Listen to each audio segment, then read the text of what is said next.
Okay, at 6 o'clock, I'll call the regular commission meeting for the Port of Newport to order. I have just a slight adjustment to the agenda. I want to first give the commissioners an opportunity to make any adjustments to the agenda.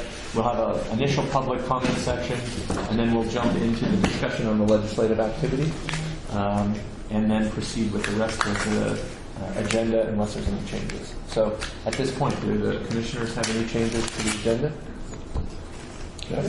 Okay. So we'll start with our initial public comment section. If anyone would like to make a public comment, please state your name. You'll have 3 minutes to do so. You'll have another opportunity at the end of the meeting as well. Okay. Nothing heard. We will jump right into a discussion of legislative activity as it's listed here. I'd like to start this discussion. I'm going to have Terry follow up with it. We'll have some opportunities for the commissioners to provide their input on it. We do have one public comment request that we'll address, and we'll handle this that way. As a little short introduction here, I'll say in the latter part of November, both Sarah and I had a meeting with Terry and David Gomberg where we were initially we're taking that opportunity to chat with David about port activities. We wanted to continue to build and strengthen relationships, not only with him, but with all of the Coastal Caucus. So we were really, it was a sort of an outreach meeting, but at the end of that, another reason we had that meeting, or another intent, was that we also wanted to give him an opportunity to provide us with any updates on any legislative activities and encourage him to do that for us whenever things came up. Soon after that meeting, Terry was provided an update, or basically a call, followed up with an email, where a legislative concept, LC 291, which some of you may have seen, I think all the commission has, Terry sent it around to us all, was provided to us. Again, Terry can go through a little bit more of this, but before this moves into a bill status, it's considered, again, a legislative concept, which is what was provided to all of us. Briefly, in that, it discusses some issues that the initial sponsor of this legislative concept, or the creator of this, identifies and addresses the port in a couple of different issues that they point out in here, which is the motivation that they list for the legislative concept. These were slow progress on securing shipping, as well as what they call inactivity and disarray, the inability to attract and retain quality managers. And again, if people want a copy of this legislative concept, it's a short one-pager. You can chat with Terry, or she can direct you to the website where you can download this. She has some copies there. There's the proposed solution of this legislative concept was twofold, at least as it was initially presented to us. One of which was to designate Newport an international port. And the second was to authorize the governor to appoint port commissioners, as opposed to have them elected by the port district. So there's a lot of additional information that we don't have at this point because it's either not available or hasn't been provided to us yet. I think I'd like Terry to fill in a few more of the gaps here from a scheduling process. As this, again, we're talking this is, a week, maybe a week and a half old at the most. So there's quite a bit more information that will be forthcoming that we just don't have yet. But Terry can at least walk through some scenarios or some potential scheduling dates and a little bit of background on this. Terry? Thank you. And if anyone, I have the legislative concept and some copies of the draft bill language. If anybody wants a copy, feel free. The other documents that I received are downloaded off the internet, the legislative session calendar for 2019 in both sort of a text descriptive version as well as a calendar version that has dates identified that I'll talk through in a second here.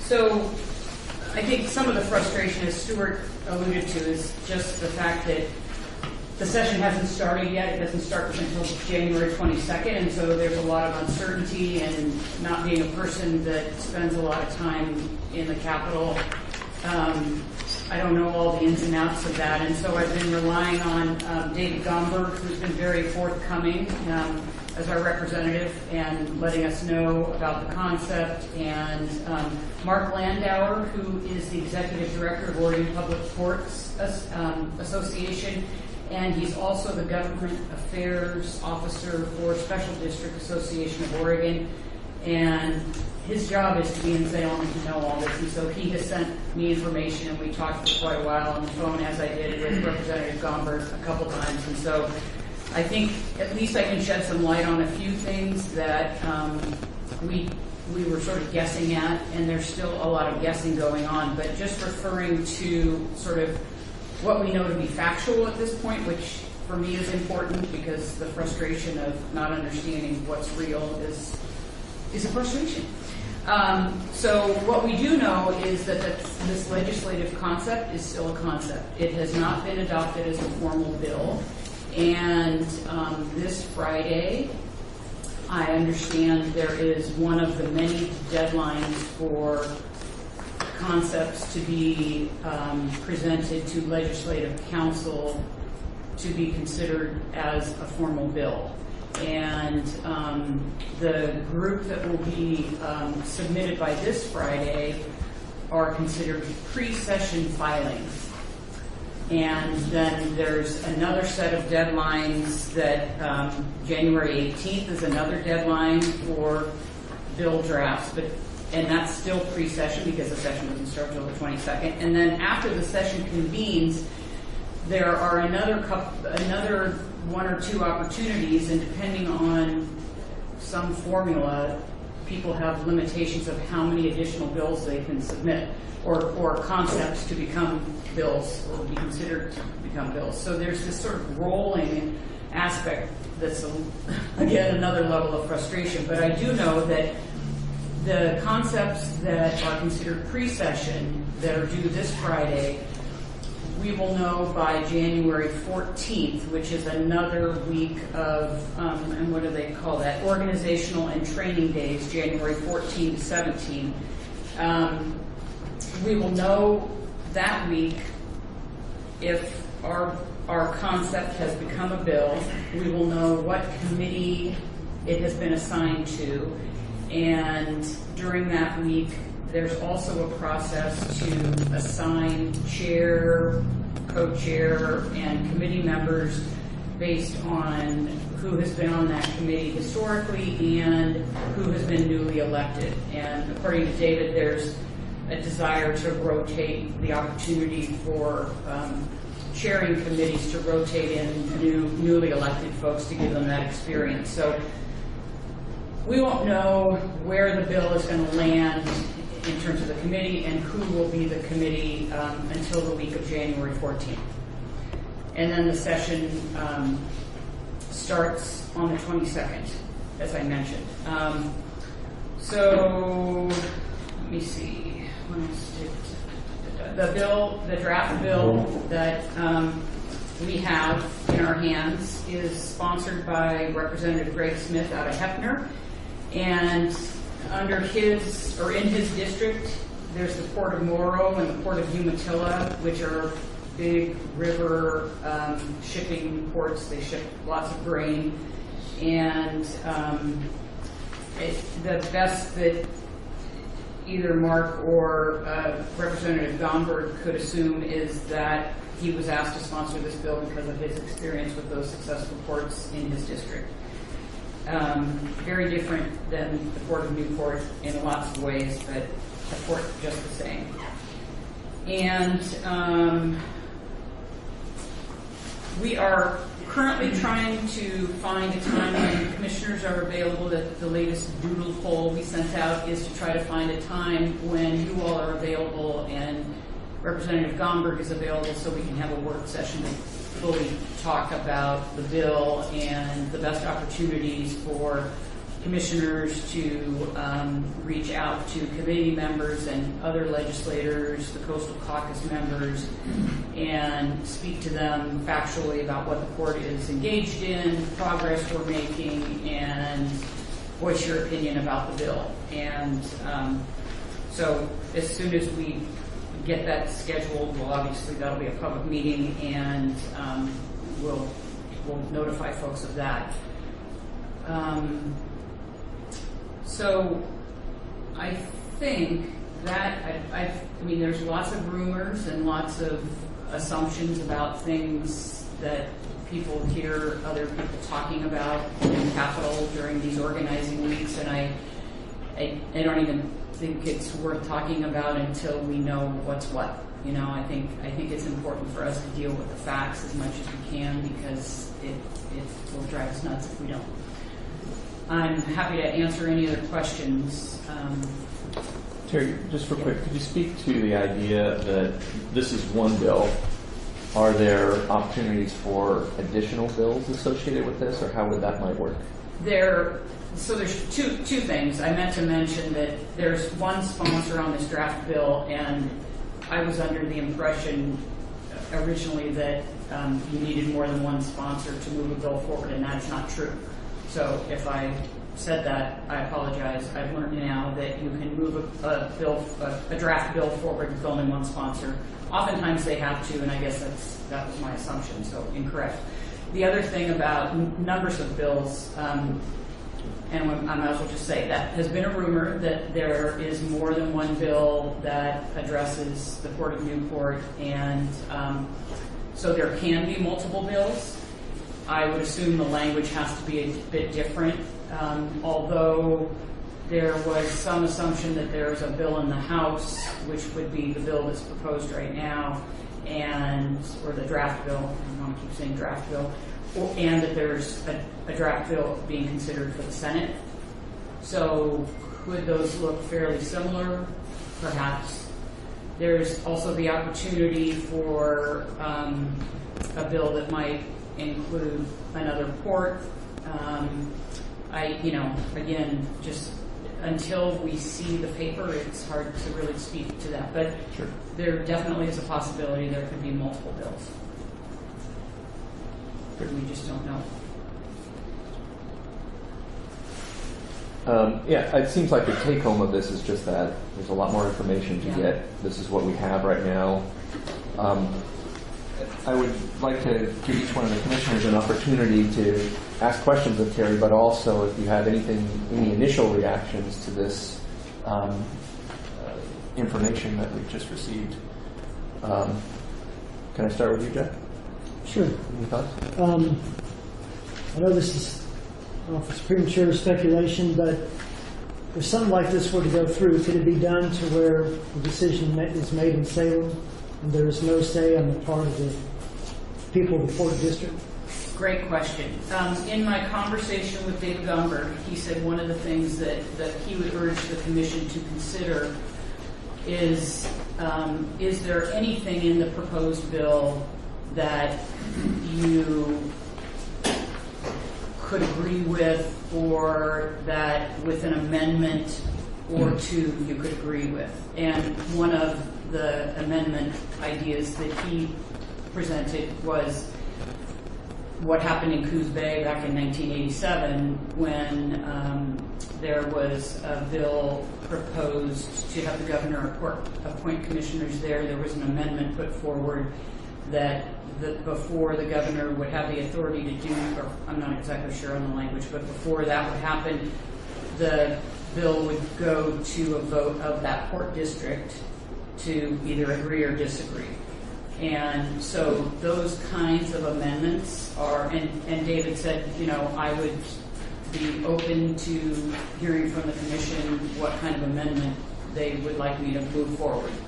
There's no guarantee. I mean, this is part of the committee process, is the testimony from all kinds of people about bills. And so I'm sure there might be other amendments presented that could be considered in that committee as well. So I'm sorry, did you say that David Gomberg had said if there's an amendment that the board or the commission would wish to see? Is that?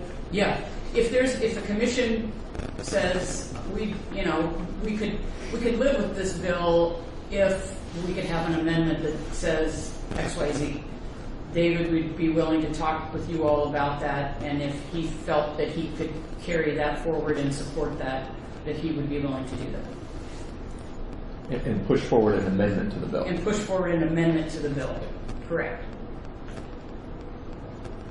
I can't imagine an amendment to that bill that would make it anywhere close to satisfactory for me. I can't see that scenario. Yeah, I understand that. I have some comments, but do we want to go through questions first? Yeah, if people are all right with that, maybe if people have any initial questions for what Terry said, and then we'll provide comments from the commission, and then we'll get into the comments from the public. So, any other questions for Terry or the process that we know? Walter? Jeff makes the case that Terry brought up the amendment, and I think we should think about adding some amendments, but other than that, let's pass it on. Sure. Yeah, Jim? No questions, just a few comments. Terry? Comments? Okay. And, I've been chatting with Terry quite a bit about this, so I'm a little bit more still getting to know the process, as I think Terry and I are both getting through this, looking to reach out to people that have gone through this before or that have that kind of expertise in Salem. While I don't think we're relying on any one specific individual for all of that information, I think this is the important part of this is that we, as this is in its infancy, that we need to get input from a number of different people in Salem and around that have expertise in this. So I think that's what we're starting to do. But yeah, let's provide any initial comments. I'll start down here. Jim. Oh, just thoughts. I read through it. I agree with we need to wait for more facts. I think feeling out our district and getting some testimony from key stakeholders is a job of ours, and for us to build consensus with our constituency is important. That's all the comments I have right now. Sarah? I've had a busy day, so I wrote mine out. We're all yours. And hopefully they're in order, because it would really sound weird if it wasn't. So I feel that this is an aggressive move against the Port of Newport. If realized, it does nothing to improve the Port of Newport, the City of Newport, Lincoln County, or the State of Oregon.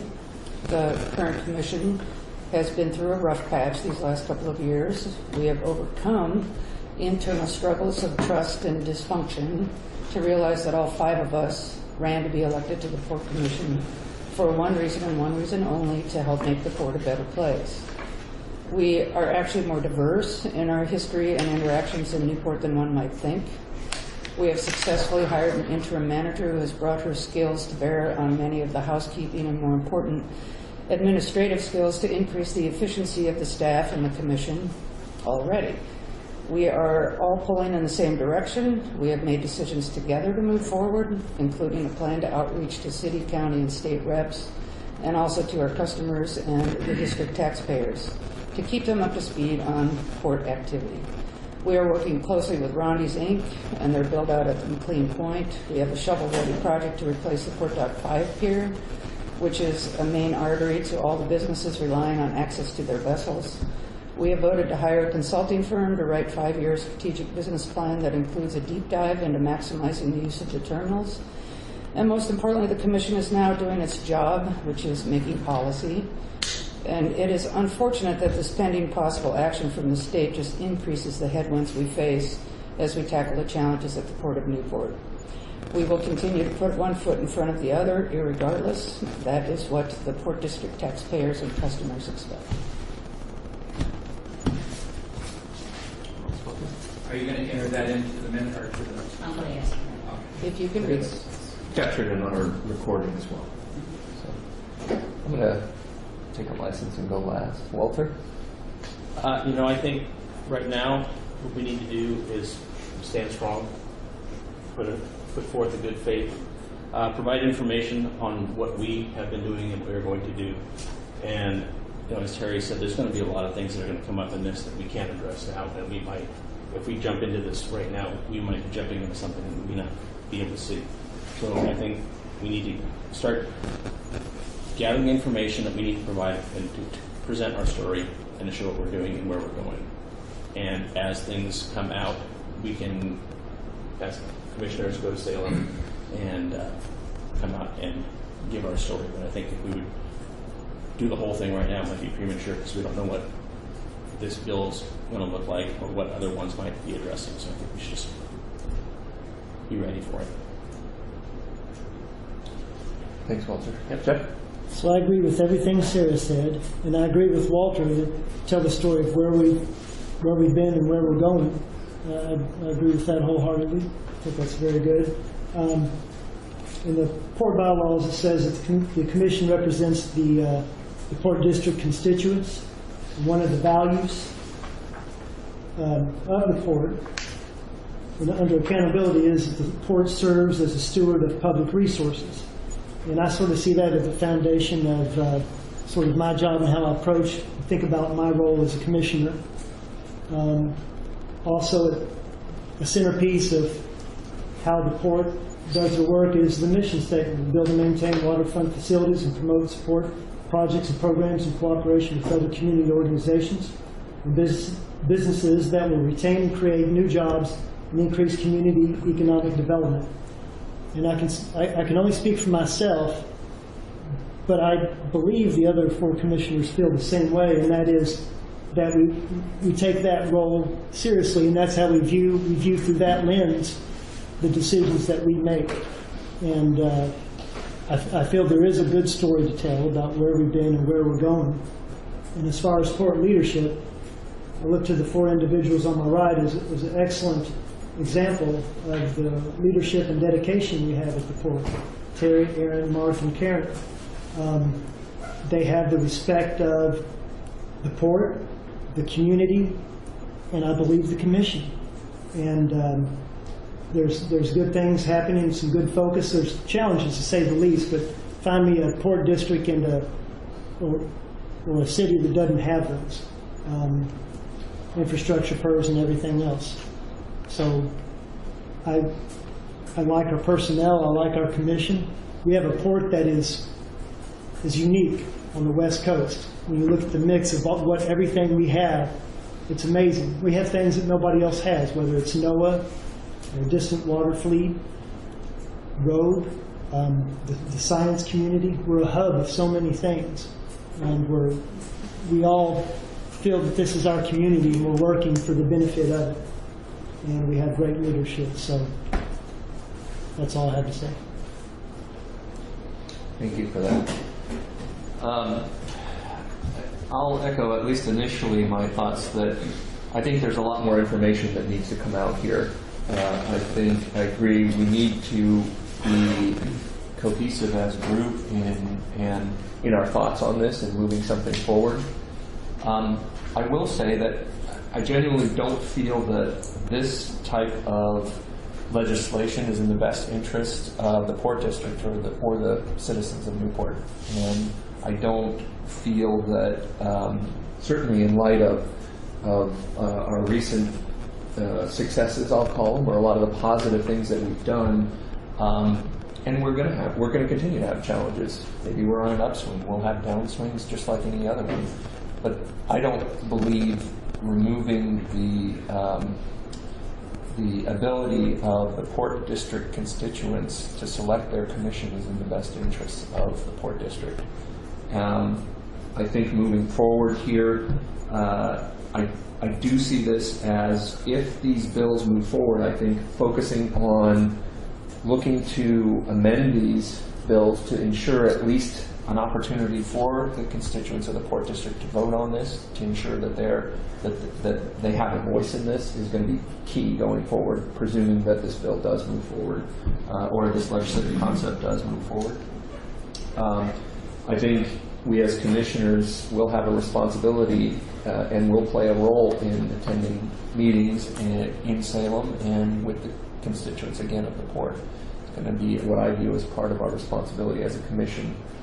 But I do feel that as part of, and I think this goes to your point, Jim, as part of moving anything forward, that the Port Commission needs to come together and clarify their position on this activity going forward. I'm not advocating we do that immediately tonight, because I'd like to get a little more information.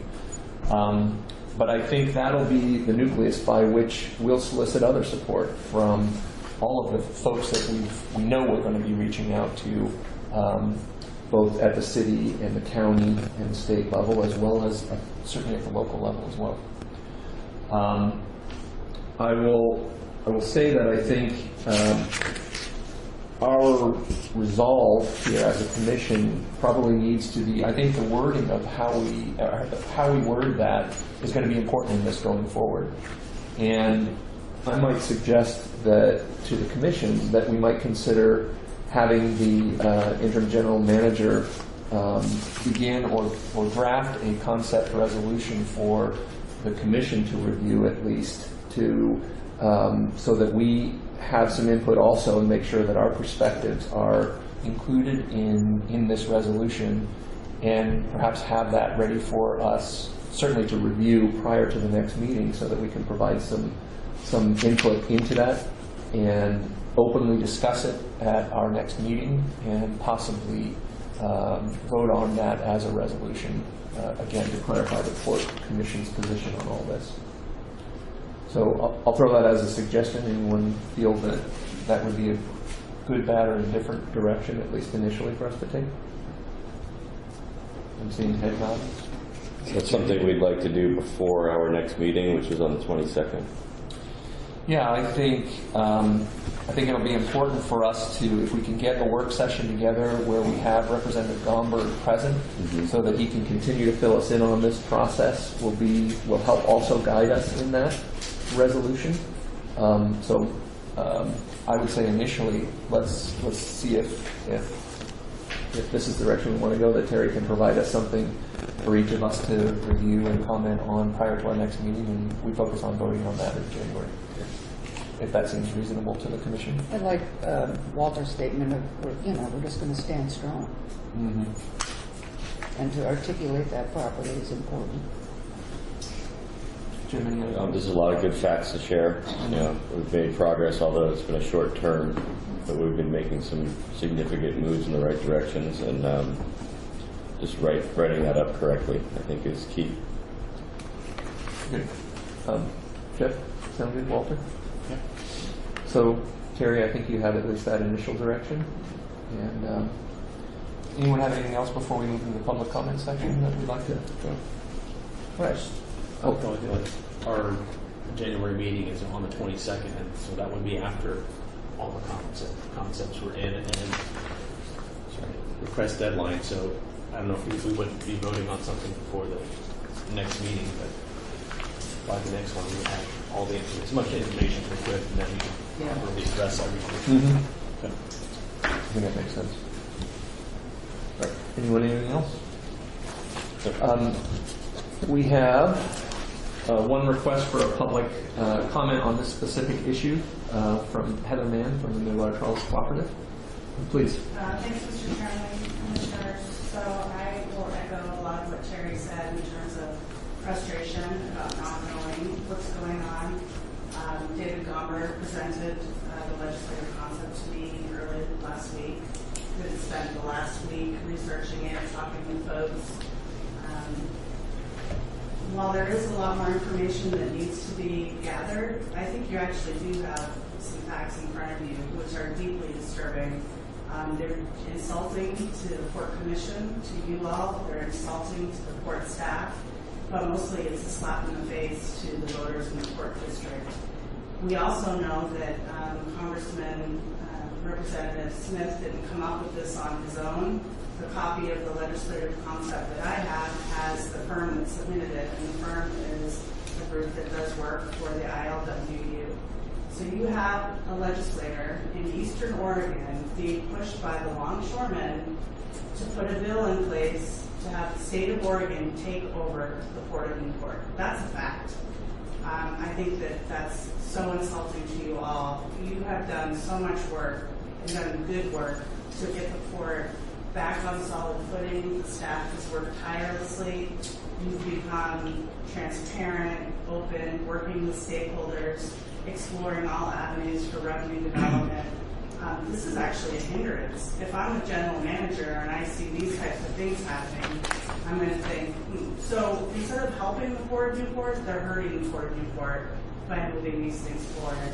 I'll also say that I represent the Midwater Trawlers Cooperative, but in the last week, I've talked with all the processors that have invested $20 million here in the Bayfront in the last 10 years.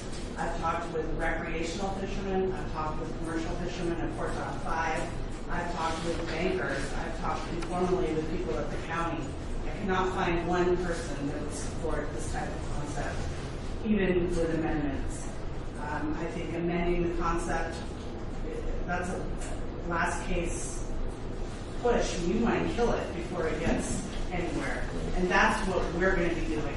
We have a coalition of people. We want to support you. I thought it was important that you know that we're not just sitting by doing nothing, because we support what we've done to date. We have faith in U5, and we do not want to see the state of Oregon take over the Port of Newport, especially driven by someone. Nothing against Eastern Oregon, but they can worry about their own ports. And that's really all I have. Thank you. All right. I think we have at least flushed this out as best as we can at this point. So there's no more public comment at this stage. You had to ask to make a comment. That's right. It's specific to this issue, but you're welcome to have a comment at the end. Good luck, guys. So, Terry, you have your direction. I do. And with that, I'll move into the next item on our agenda, which is the consent calendar. Has everyone had a chance to review the consent calendar? Anyone have anything they'd like to remove from that? Yeah, I'd like to have the siding contract taken out, please. Okay. All right. With the exception of the public restroom siding, I would like to say we're out of order because this was supposed to come up before the public comment, which I think is shitty on you. so the with the exception of the public restroom siding, I'll need a motion to accept the consent calendar. I'll make a motion to accept the consent calendar. Second. Okay. All those in favor? Aye. Aye. Opposed? Okay, motion passes. We will move the citing discussion to new business. If that works for you, Mr. Secretary? Old business. Item Item A. Thank you. Sorry. Okay, we'll move to the next section. Correspondence and presentations. We have Stephen Webster here, who is going to give us a short presentation on the property he has and any potential impacts it might have on the port property as well. Is there any staff report to lead into that? Not at this point. You're on. Unless, Terry, you had something else? I'm sorry? Did you have any other staff report you wanted to comment on before Stephen starts? No, I think you just wanted to hear a presentation. I think the commission would be Right. good for the commission to hear. So, the floor is yours. Sure. Good evening, commissioners and staff. I'm Stephen Webster. I'm a member of Front Street Marine. It's basically a real estate holding company. And in 2014, we purchased the property known as the Oregon Undersea Gardens. And I'm here proposing a lot line adjustment in the submerged lands where we are adjacent on our south property line. We're adjacent to submerged lands that are licensed to the Port of Newport, and our submerged lands are leased from the state. And I'm looking for a lot line adjustment relative to the north corner of Port Dock 1, and it's a section of that is 16 foot by 14.2 feet, approximately 227 square feet, and we're trying to square up the property for the build of a wharf that would increase our frontage on the harbor line by the 14 feet and remove this kind of bite out of the corner of this square property. And, that's the main gist of my proposal. And beyond that, I think I'm ready for any questions.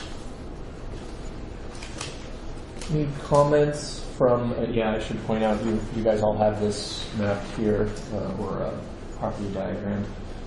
Any comments from the commission on this? My only comment would be just to have council review it and give their legal take on it before making a decision. Please. I met with Steve a little earlier this week, and he showed me the lines out there and what he's proposing. I think it's a good opportunity to bring in possibly bring in some independent buyers. I think it would be a great benefit to the Bayfront. So I think if council looks over it, I'd be willing to consider things okay. I think this is a good opportunity. We don't own part of the wharf anyway. On Port Dock 1, so I think that we can get that squared away. I think that'd be good on everything. What do you mean we don't own? Well, it's connected to Port Dock 1. And, Yeah. And then that line would be fixed, and so we'd have better delineation of the property that this one shows. Jeff, thoughts? No, just agree with Jim and see what comes of looking further into it. Aaron, did you have any comments on the removal of this as it relates to the remainder of Port Dock 1? Well, if it was it does, Port Dock 1 benefits us in a number of ways. It's not a great source of revenue for us.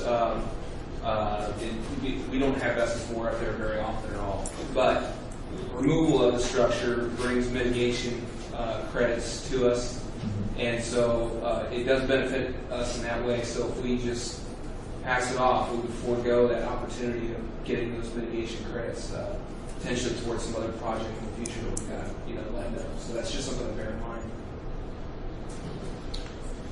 Okay. I didn't quite understand that you're saying that we would get credits if we agreed to the Front Street. Well, may I interject? Yeah, please. That's a complex issue, and it's a question that came up in my mind because after we purchased this property, we anticipated building on it. It's leased to Oregon Undersea Gardens, who is actually Oak Bay Marine Group, a Canadian entity, and their lease runs through to 2021, June 2021. Their attraction, Undersea Gardens, is in failure from a number of different aspects. And we were hoping that we could induce them to terminate the lease so that we can build. To that end, we designed, engineered, permitted, and then mitigated everything to build this wharf. At the time, this little corner out of it just never occurred to me that to approach the port in terms of asking for what I'm asking now. But mitigation for the wharf we were to build, there are credits for the shade created by the gangway and the pontoon that is the gardens. Now, I removed a jetty up the bay, up at Oneata Point, about 120-foot jetty built of rock and fill and wood. That was put in 1970, poorly thought of, and it was a gratifying mitigation, actually, personally.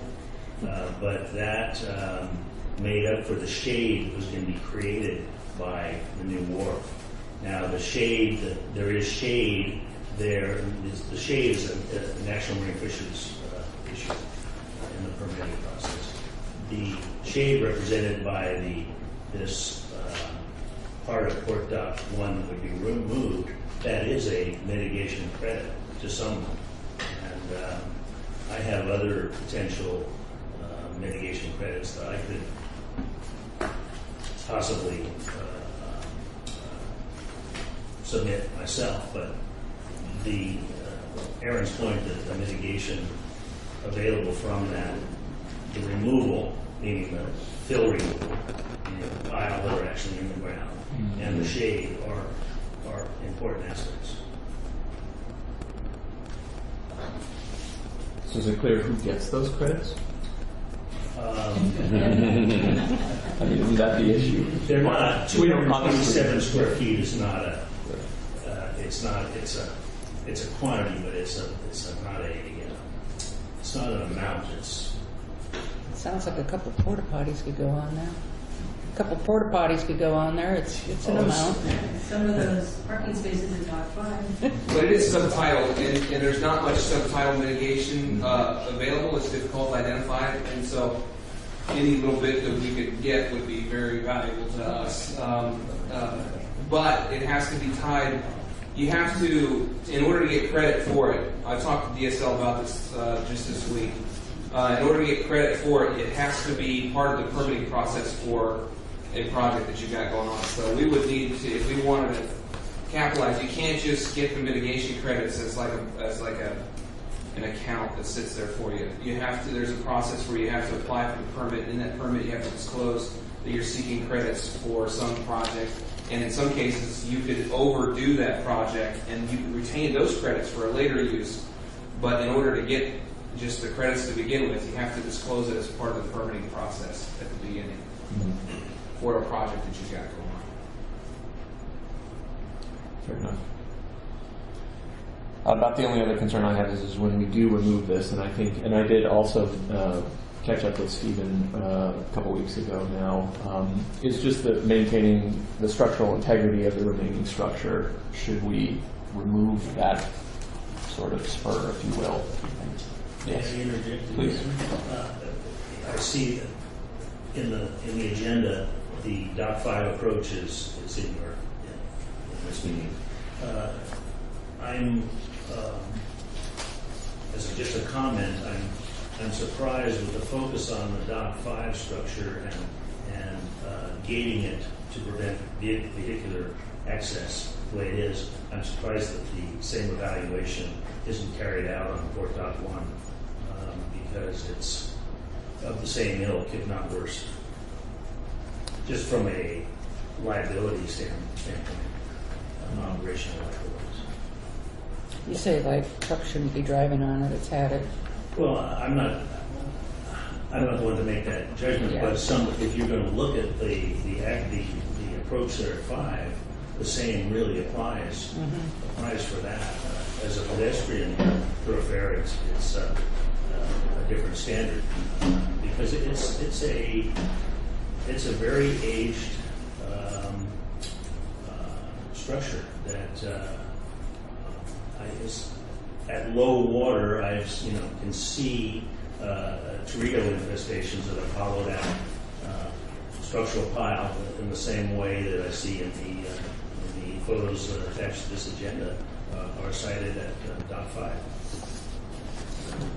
Aaron, any other than yes? It's in bad shape. It's in bad shape, but we could probably put a gate up here in a couple of weeks and have the same treatment done to it if you really decided if you wanted to. It's definitely in the same neighborhood. I mean, it seems to me like some of the vulnerability we have is if there is an ability for ships to tie up there, and that sort of yanking on it in certain situations would be I mean, I don't, do trucks really go out on that very much at all? Sometimes when people pull in there, you'll see vehicles come out there. It's, yeah, I think it's something we should address. Yeah. And the other thing is like there's the cleat that's all the way up against the down there by that end. I mean, it's been pulled through. I mean, it's definitely got major issues. It's a great mitigation project. But even in the short term, at least, although it's peripheral to this discussion, might be something that we look at in terms of. We've had numerous conversations already about the condition of that pier and what our options might be. It's quite a focus area for a number of people in terms of maintaining that public access to view the sea lines there, and so there's a lot of input on what we do there or don't do there. So I think that's why we've had a lot of conversations about what could we, should we do. Well, as long as you guys are on it, it sounds like, and I think some of these suggestions are good. But does anybody have any more questions for Stephen in his project at this stage, from the commission's perspective? Timeline? We're in negotiations with Oak Marine Group for them to remove everything that you see there on the lot where the Undersea Gardens are. I don't know how to characterize where they are. And, the anticipation is to do this February. The contractor indicated would be the same people, Ferguson Construction in Astoria, who are going to be doing the dredging of the NOAA docks this year, beginning of January. After they completed that, if we have an agreement, they would move over and do that. And the seawall would come out, and the gangway, and the abutment, and the signage, and the upland improvements, and the pontoon would be towed up to Toledo to the shipyard for dismantling and haul out, and then demolition. But as far as a build out, couldn't begin any sooner than the following November, 2019, if then. But the removal of the part of if you accede to the lot line adjustment, the removal of that part of Port Dock 1, would like to carry that out at the time of the removal of the seawall and the pontoon. But it's not a crush for that. It's just, it would be a practicality. I just wonder if it's in that bad a shape. I mean, it probably wouldn't function as such, but we do have not enough docks in Newport, and I just wonder, I've seen through the years quite a number of vessels come in leaking or stuff, need to tie up to as quick as they can spot, that I just wondered if that was a port in a storm kind of spot at all that was ever used as such, or... I can recall when I was here in the late 90s through the early 2000s, we tied a few boats up there that were taking on water, we're able to get a pump running on, or get the inductor off the 52 running on, but that's just my experience in it. But I mean, we'd still be able to, we'd still have the... Yeah, there's still... You still have that function, like taking 12 feet off. Yeah. But the condition of the dock it's 14. I mean, if you put a big enough boat on that and the wind's blowing in the right direction, it's going to put a lot of stress on the remaining structure. One of the other things I just wondered about is that, I don't suppose it's really going to make a big structural difference taking that end off of it, but I wonder, if it changes anything on the dock to the extent that make it less stable. I don't know. I've never looked at it in that vein before. Two things. One thing that would go away anyway is that beyond the pump house where the sand filters and the mechanicals for the pontoon are there's a piling with a steel piling with a bar put through it that is a spot for a headline for a vessel that is commonly used by larger vessels that do have moored there or do moored there. And so that's going to be going away anyway. And then in looking at the structure, a couple of pile and a bend and a cap at this lot line would be required to make a termination, a structural termination where we're talking. So there isn't a handy couple of piles right where you want to cut it? No. It needs to be fortified. No, there is not. There is for what's going to be demolished anyway, because actually part of the wharf is going away that is in our lease, where because the sand filter, the mechanicals there are on what for some reason is part of forgot one at one time. Well, I agree with Jim that we will look at it because it's all about lands and water. And Is the fortification of the end of that pier, when we shorten it, is that a negotiating piece for the lot line adjustment in anyone's mind, or in your mind? I'm not understanding your question. So if we need to put a cap and a couple of new structural pylons on the end there, where we cut it off, would you cover those expenses? I note that in my... That's in there, okay. Yes, it's at I think the last line or so. Okay, thank you. Yeah, I think there are a number of expenses to be met.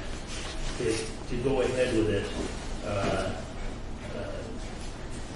the port would have to file for an amendment to their license, and that application fee is $325. Front Street would have to apply for an amendment to their lease. That's a $725 application fee. So there's $1,100 there, and then there would be if to probably put to pile and a cap in there, some engineer's going to have to sign off on it, Right. And stamp it. There's some oversight there of some kind, and then the material and the work, and then the demolition. And then the other thing that we touched on is the mitigation credits. Right. Well, I think we just have legal counsel look at it and go from there. yeah, because it sounds very logical. So, any other? So it sounds like as your project continues, you're continuing to work with port staff, and port staff will work with Pete on this as needed. And you'll just keep us appraised as the project progresses. I will. Thank you for your consideration. Yeah, Thanks you're for welcome. coming. Okay, let's move on to the next item on the agenda, which is the TCB security update.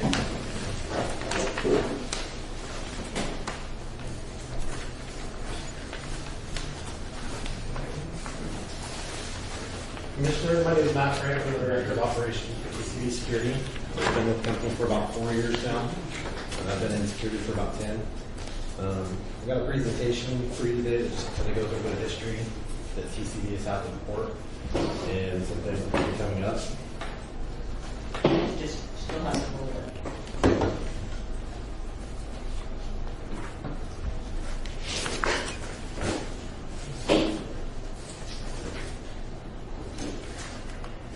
So a little history.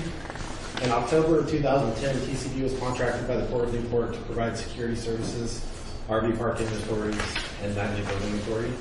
These services were deemed more efficient for the port to contract with the private company because of the high cost of employing these services with the port employees, as well as compliance with state and federal regulations. At the time that the contract was awarded to TCB, it was estimated that moving the port to these contracted services would save over $30,000 a year. Since that time, TCB has expanded its services to the port to include data management, code enforcement, camera monitoring, and many others. During this time period, TCB officers have responded to an array of activities on the port to include vessel fires, sinking vessels, surf rescues, drug complaints, trespassing complaints, landslides, and many other types of calls.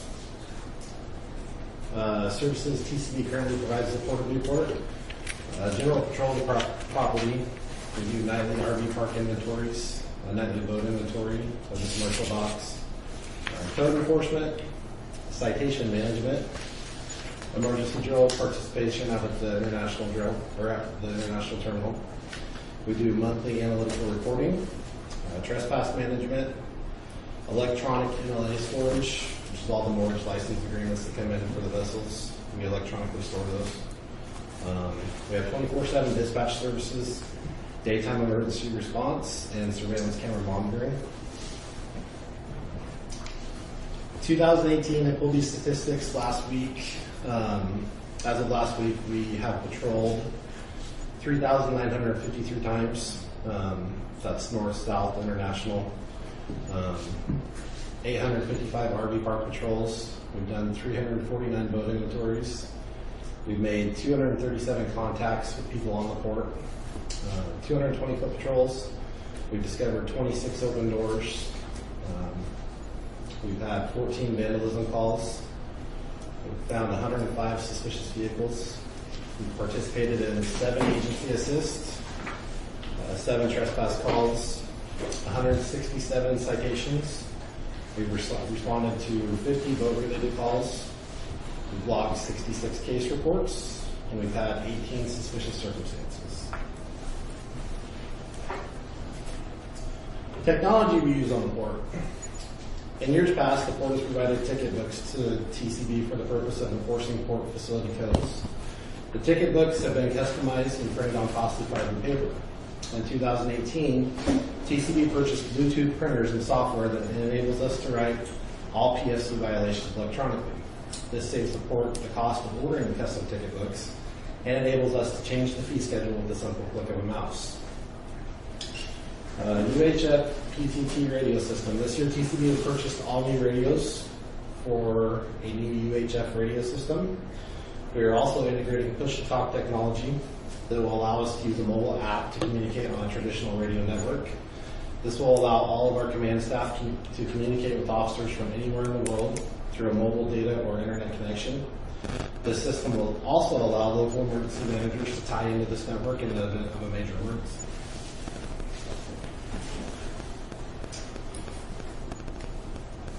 CAD and RMS, officers use CAD, which is computer-aided dispatch, and RMS, which is a record management system, to document activities on the port. All activities on the port are recorded through our CAD system. Any vehicles, persons, or property that are involved in these contacts are recorded and then stored in our RMS system. We also use the RMS system to store MLA information, so officers and dispatchers can contact the responsible parties for any boat that has filed an MLA with the port when problems arise. Body cameras. In 2016, we introduced body cams to our port and patrol officers. This enables our administrative staff to investigate citizen complaints, gives valuable evidence in criminal cases, and aids officers in accurate report writing for incidents that require documentation. The next slide is footage from a search rescue conducted by one of our officers in April of 2018 on Fort Knox 7.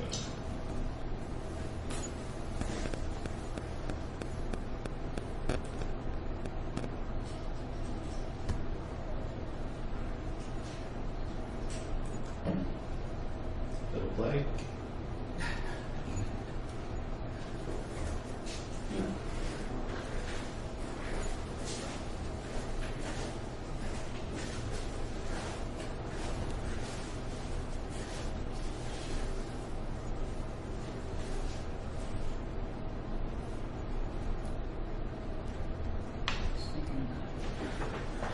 I'm trying to get it to both sides.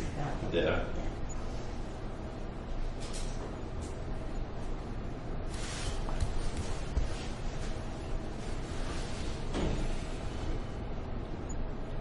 My computer likes your video. I apologize for my technology not responding to your technology. That's okay. Do you want to keep going? Yeah, just tell us what goes on there. So basically, female subject had fallen into the water. This was about 4 o'clock in the morning. One of our officers had happened to be doing a boat inventory, and he split it up that night. It was a stormy night, a lot like what we had last night. The winds were blowing 60 to 70 with the gust, and he could faintly hear a female screaming, and was investigating that, and actually went down and found her.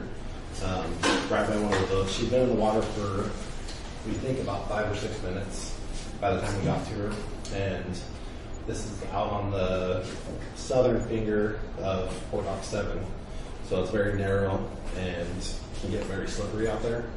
And he just happened to be able to pull her in by himself. And she denied any medical treatment. But if she was out there much longer, who knows what would have happened.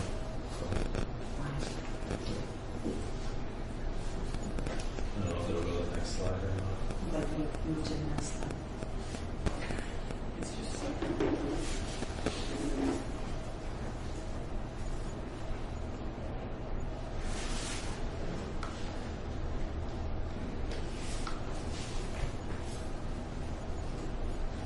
Okay, what to look for in the future. Around late November, TCB started conducting daytime patrols focusing mostly on personal enforcement in the Port Dock 3, Port Dock 5, and South Beach Marina areas. We are beta testing this concept at no extra cost to the port for a few months to see if it would generate enough revenue, as well as parking compliance to be worth it for the port to move this to a full-time or paid part-time service. Training for patrol officers. This winter we will be focusing on mandatory training for all patrol officers that service the port. Training topics will include drug recognition, defensive tactics, verbal control, and ORAS training for person and property crimes, as well as many other topics. New body cameras. In the first quarter of 2019, we'll be purchasing 3 new body cameras for the patrol division. These body cameras will present HD quality footage as well as more storage for incidents that last longer than just a few minutes. Okay, any questions?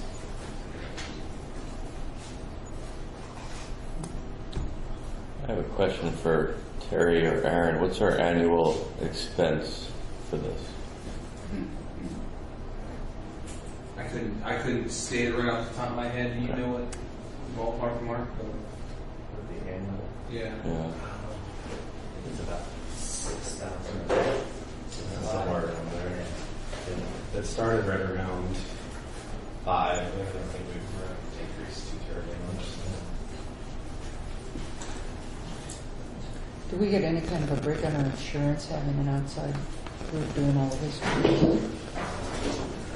I don't know if we get a break for having an outside contractor, but I think the break we get, I don't think it's on our insurance, but I think we avoid a lot of bad situations because these guys are out there, Right. which is a break of sorts depending on the situation. Less additional staff. Yeah. And bad things, Yeah. you know. Have you noticed any trends in any of the issues you're dealing with?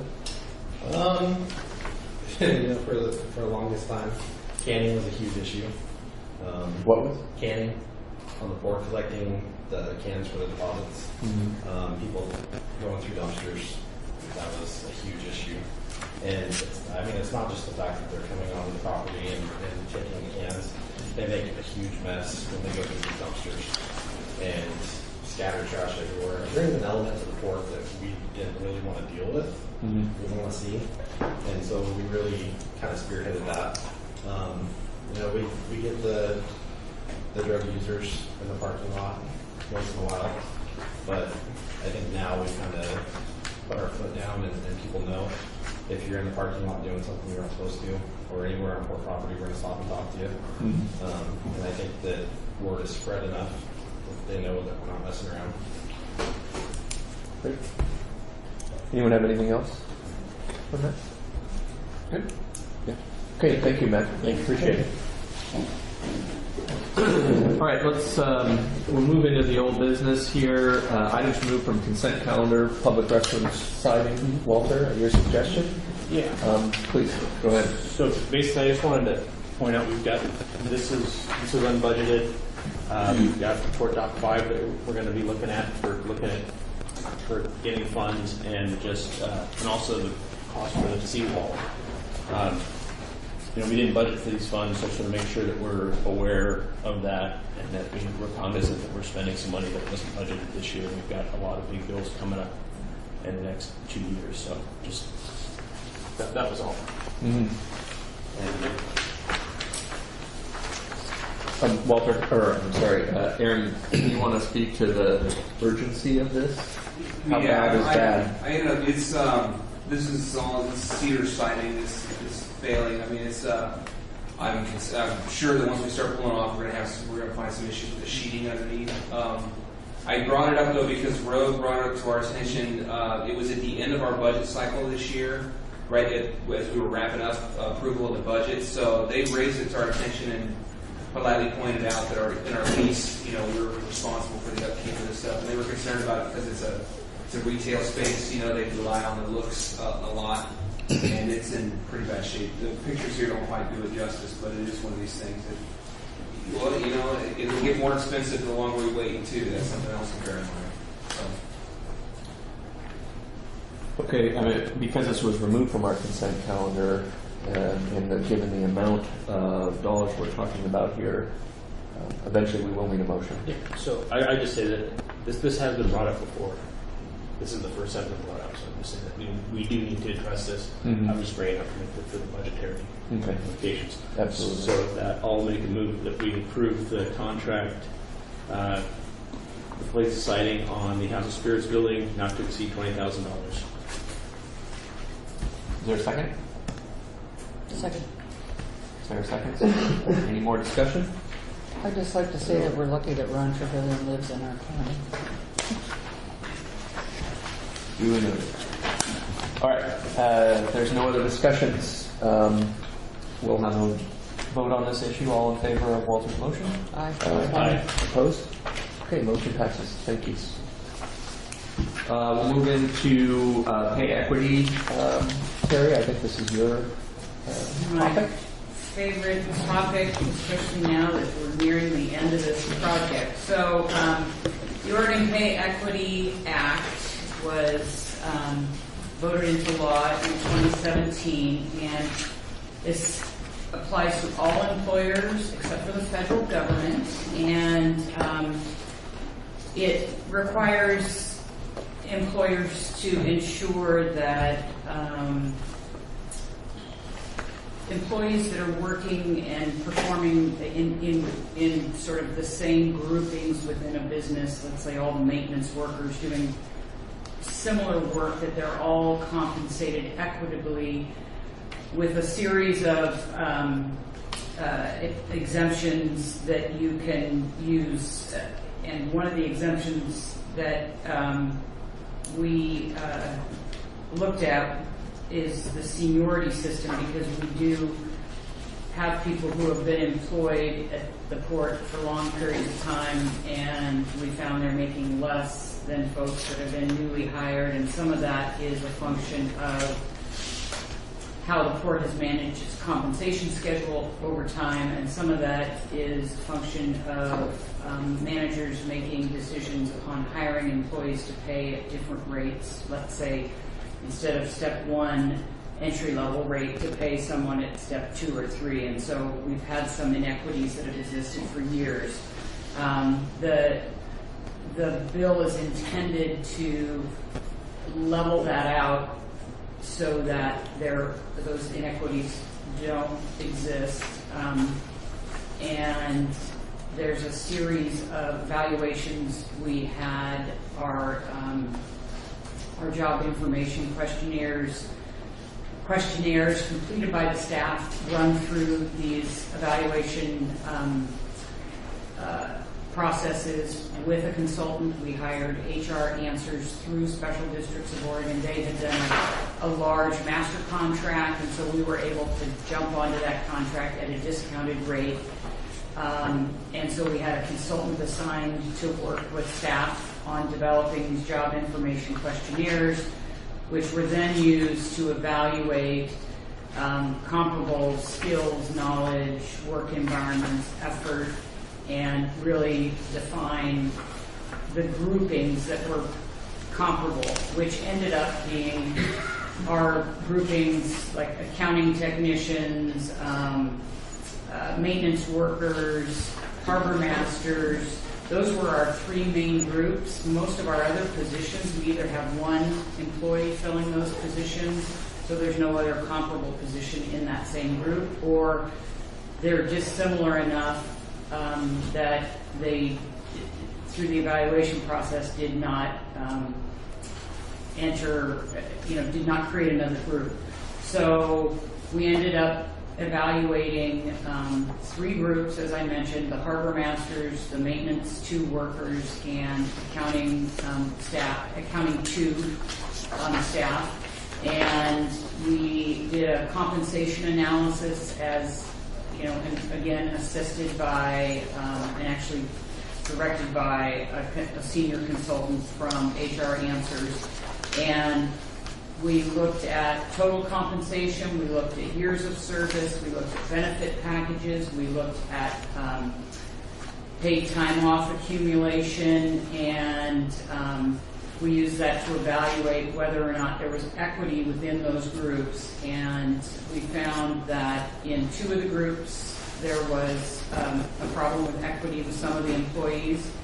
And in the maintenance 2 group, we had 4 employees that were found to not be compensated equitably with others based on what it really boiled down to for us was the seniority piece, the years of service, and then because those jobs are very similar, and in the accountant 2 position, we found the same condition existing.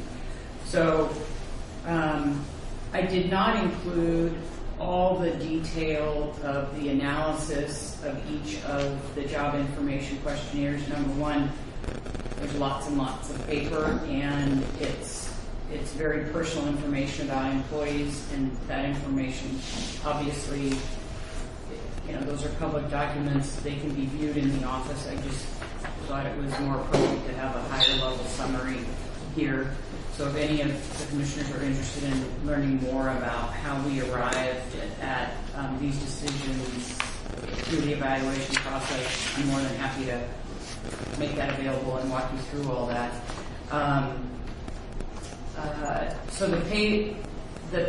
as I mentioned, the pay differences are kind of due to inconsistent application of our hourly wage schedule and overtime. And folks who have been on the payroll with us for longer than 5 years have been in a situation where for a number of years there were no cost of living increases. And then we started giving cost of living increases and merit increases when we could. And so that really starts to compound and stagger people in the same job classification, which creates problems over time. And so I attached a spreadsheet that helps us understand the current rate of pay for these 5 employees that under the law need adjustment for equity. And across the top you see the admin, RV, park, marina, recreational marina, commercial marina, etc. So you'll see which account group it comes out of, and then on just going down the salaries and wages, those are the 5 positions, and Mark has calculated the law takes effect January 1 in terms of corrective action for any staff that are found to have inequitable pay. So we have looked at the rate of pay from July 1 of 2018 through December, and then January 1 of 2019 through June 30 of 2019, which is the end of this budget fiscal year. And you'll see the total, the 2 different rates of pay, and you'll see the total impact in just the wages per staff. And if you flip to the other side, you'll see the calculation of payroll tax and benefit additional, and the bottom line for the wage differences for the 6 months and the payroll taxes and benefits is $5,851 total for these 5 employees. And that would then bring us fully into compliance with the law on, at the date due, which is January 1st. And I do want to point out that the law does provide an option for organizations, businesses that cannot make the full adjustment January 1 of 2019. There's an option to spread that over a 3-year period. Mark and I looked at the total budget allocation in this fiscal year's budget for personal services, and we do have some salary savings in personal services that would allow us to undertake the expense of $5,851 without a budget adjustment or any negative impact to our personal services budget. And so my recommendation would be that we move forward January 1 and make these adjustments for these 5 employees. And so I would recommend that the Commission make a motion to approve taking the corrective action in rates of pay effective January 1, 2019 for the 5 court employees identified by the pay equity compensation analysis to be underpaid by the court without justification for those pay differences within the comparable groups through the exceptions provided by the law. The total amount of corrective action shall not exceed a total of $5,851. Any questions? Anyone? I think this is, I appreciate all the work that everybody's done on this to bring us in compliance. I'd say anything, as long as there's, Jack? Yes, an organization, every organization wants to keep good people. You have somebody who has skills and job performance, you want to reward them because it's better for the organization. So with that in mind, on your first page of your item here, down at the bottom, it says the law provides for exception one employee earning more than another of comparable character. The difference must be based on a bona fide system / factors that are job related. These include seniority, merit, so forth. So not necessarily a question for tonight, but in the future, would it be such that the court needs to look at the system that it has in place to decide if it needs to be modified at all to make sure they have a system that keeps good people with good skills and performance? Would that require a policy, a policy to be addressed at the commission level, or would that be just at the general manager level to look at that? It's a great question. In this process, I recognize that the court's classification system, which is our job descriptions and how we structure those positions as an organization, and our compensation system, which is our rates of pay that you look at every budget cycle. I realize that we have a number of issues that need to be addressed, and this law was not intended to address those issues, which are more to your question about retaining quality employees. And this was intended to ensure that we didn't have any huge inequities that are unfair to employees in these work groups. I think we need to embark on an evaluation of, well, now we have the job information questionnaires that were required for the Equity Act that will facilitate us updating and or creating a number of position descriptions that don't even exist, which was a really frightening piece we learned in this process. And so that hard work of writing those updated job descriptions is made a lot easier by that. So I'm planning to do that work anyway, because we need a good up-to-date set of position descriptions. you can't recruit for a position if you don't have a position description that represents what you're recruiting for. It's a difficult task. And then the second piece of that would require support from the commission and would be the compensation market study and analysis, and because that involves budgetary impacts. And that's not to say that if our compensation schedule was found to be significantly below market, let's say, that we would have to take that all on in one budget cycle. I've been in organizations where we have taken corrective action to bring an entire organization up to market over a series of 3 to 5 years, and that, making the budget impact much more palatable over a series of years. And so that piece, I think, really addresses your question, Jeff, about the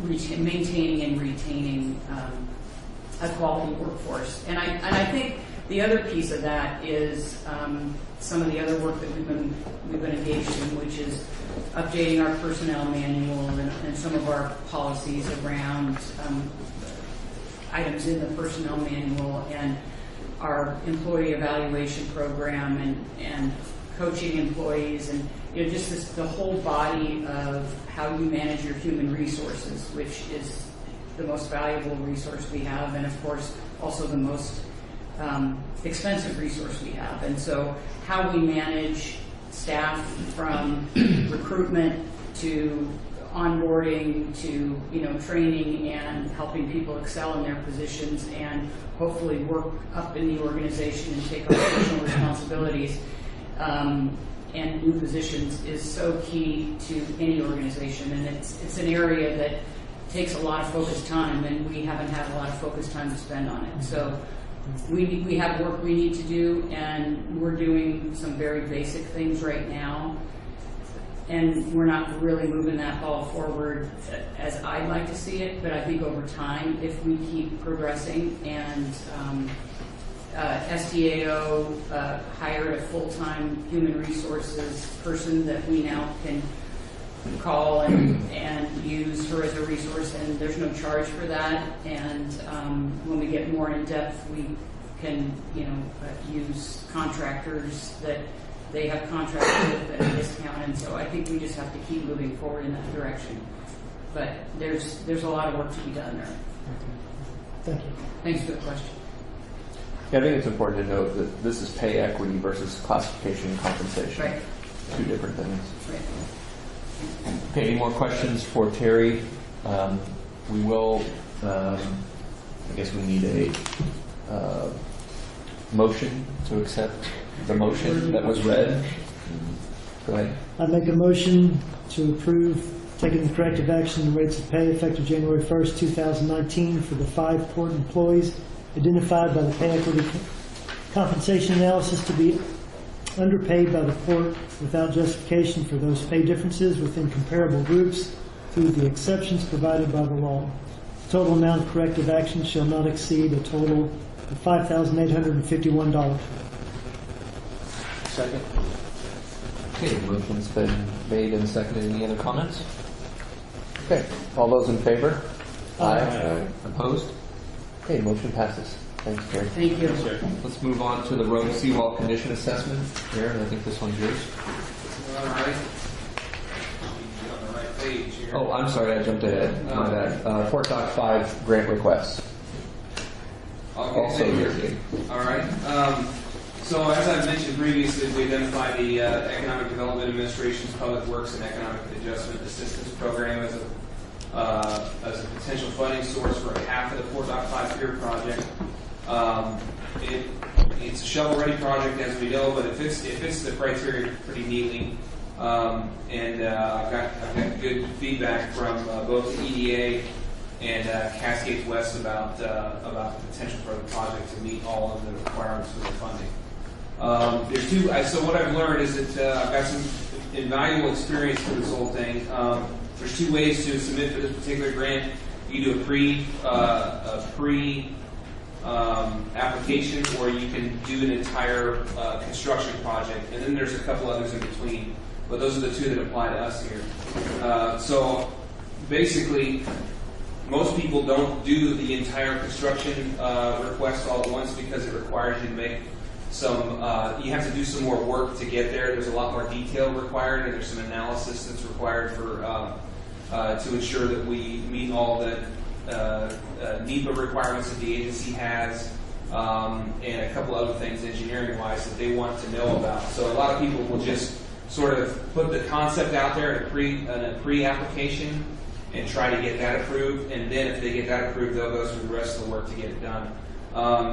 We have been working on this project all along anyway, so we've got a lot of that work already done. So basically, we're at a point where we've got the forms and the package ready for a pre-application, but I'm waiting to see. I've got actually a little bit more. There's probably about 18 or 20 pledges for letters of support for the project, and if we can get those in quick enough,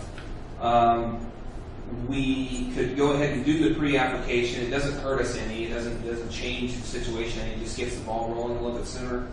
Or if we finish the work on these on the analyses that are required, that's the engineering analysis and the environmental analysis. We get those done in time, and we can go ahead and put the entire package in all together. But I'm waiting to see how fast the letters of support come in. So I've got a list of about 30 potential supporters. I'm over halfway through through that list of contacting people and getting support for it. The bulk of the list that's left is the state and federal legislators. What I've seen in approved requests previously is that support from them is vital. If we have it, we greatly increase our chances of getting funding for this thing. So I went ahead and included in the meeting packet some material here that you can use to read through, so you can get some statistics.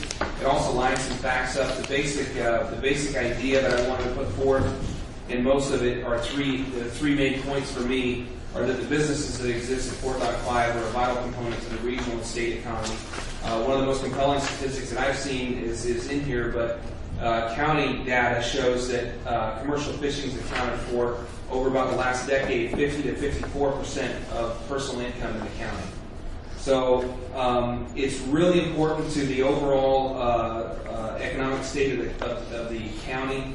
And then when you add into that the Fort Dodge 5 Pier is essential to the success and growth of the heart of those businesses, why then it makes the Fort Dodge 5 Pier itself a regional economic asset that needs support. So those are the main ideas that I wanted to put forth. You can see the stats and everything in there. It's a difficult idea, I think, to float up, especially when you put it juxtaposed to this legislative concept. But what I'm saying here is I don't have the ability to get all of this done. I need some help from folks.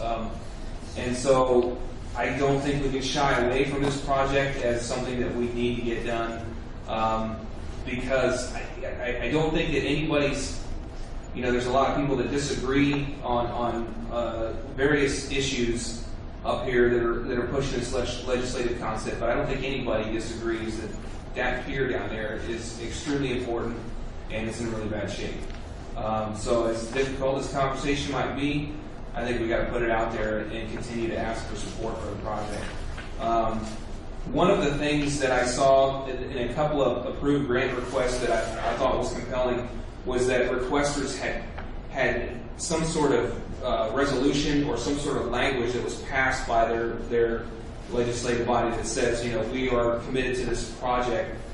Depending on where they were at in the budget cycle, some of them actually committed to funds. Now, we can't commit funds for the following year, but I thought it might be a good idea if we could start working on some sort of resolution or something that's worded properly that demonstrates the Port Commission's commitment to getting this project done. There's a couple of other opportunities out there. The Build grant is out there. I intend a lot of what I've compiled here works with that grant too, and the forms are very similar.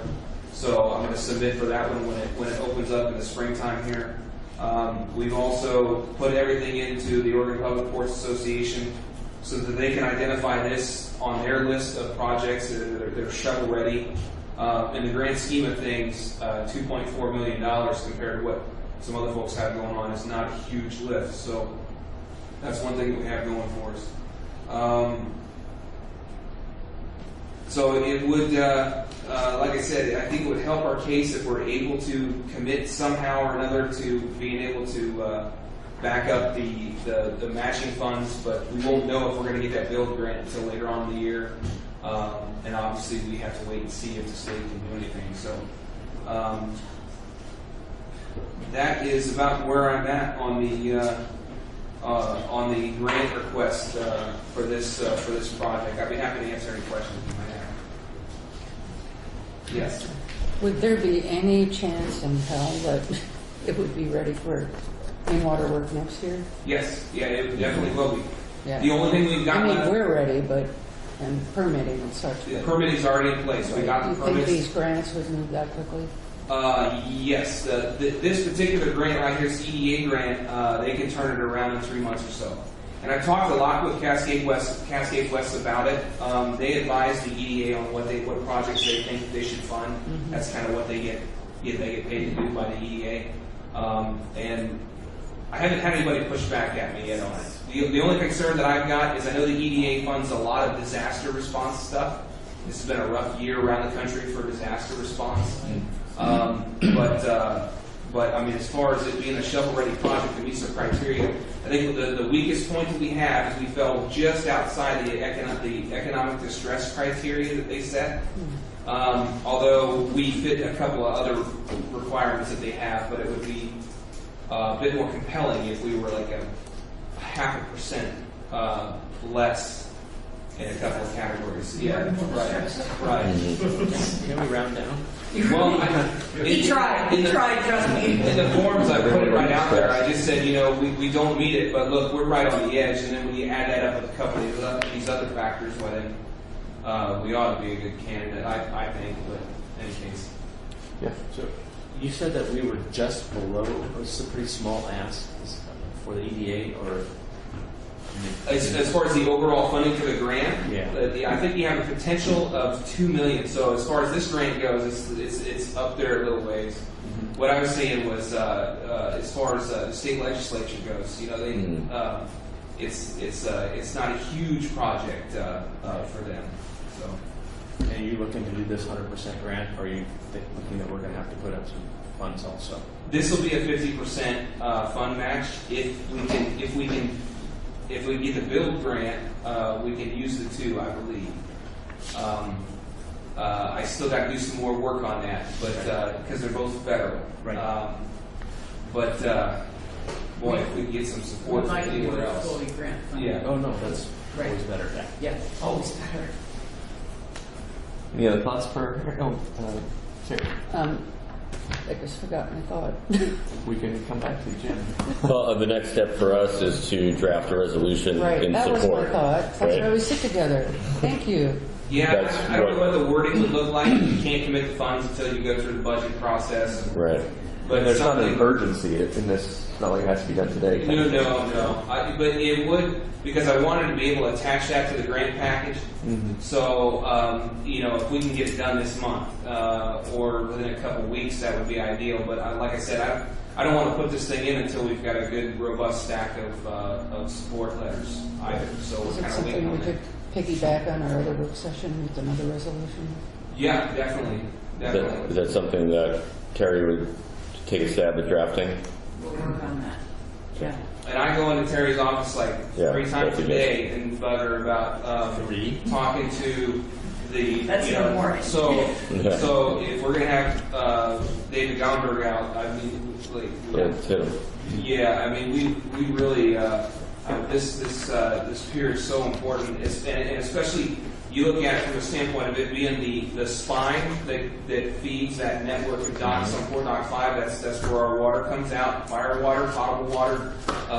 The electrical infrastructure is carried by that structure, and so are the fuel lines as well. So it's extremely important that we continue the service that thing provides. And I don't. what's one of the things I talked about too is I'd take anybody out on a low tide to look at the holes in those pilings because they're an eye opener, that's for sure. I think the other aspect of this is as we're addressing the legislative concept issue, we can use that as an opportunity also to push this forward too, and continue to gain support from the elected officials that we're going to be interfacing with in Salem on this as well. Couldn't hurt. Yeah, this is just the port continues to work, and it's what I spend all my day doing is on various things, and this is the rot's not going to stop, the rust is not going to stop, none of that stuff will stop regardless of what's going on. We got to get this thing fixed, I think. So. Okay. Anybody have anything else for Aaron on this topic? Okay, so you guys will take a crack at a resolution and we can address it at hopefully our next work session. Okay. Yeah. Thank you, Aaron. Now we'll get to the road seawall condition assessment.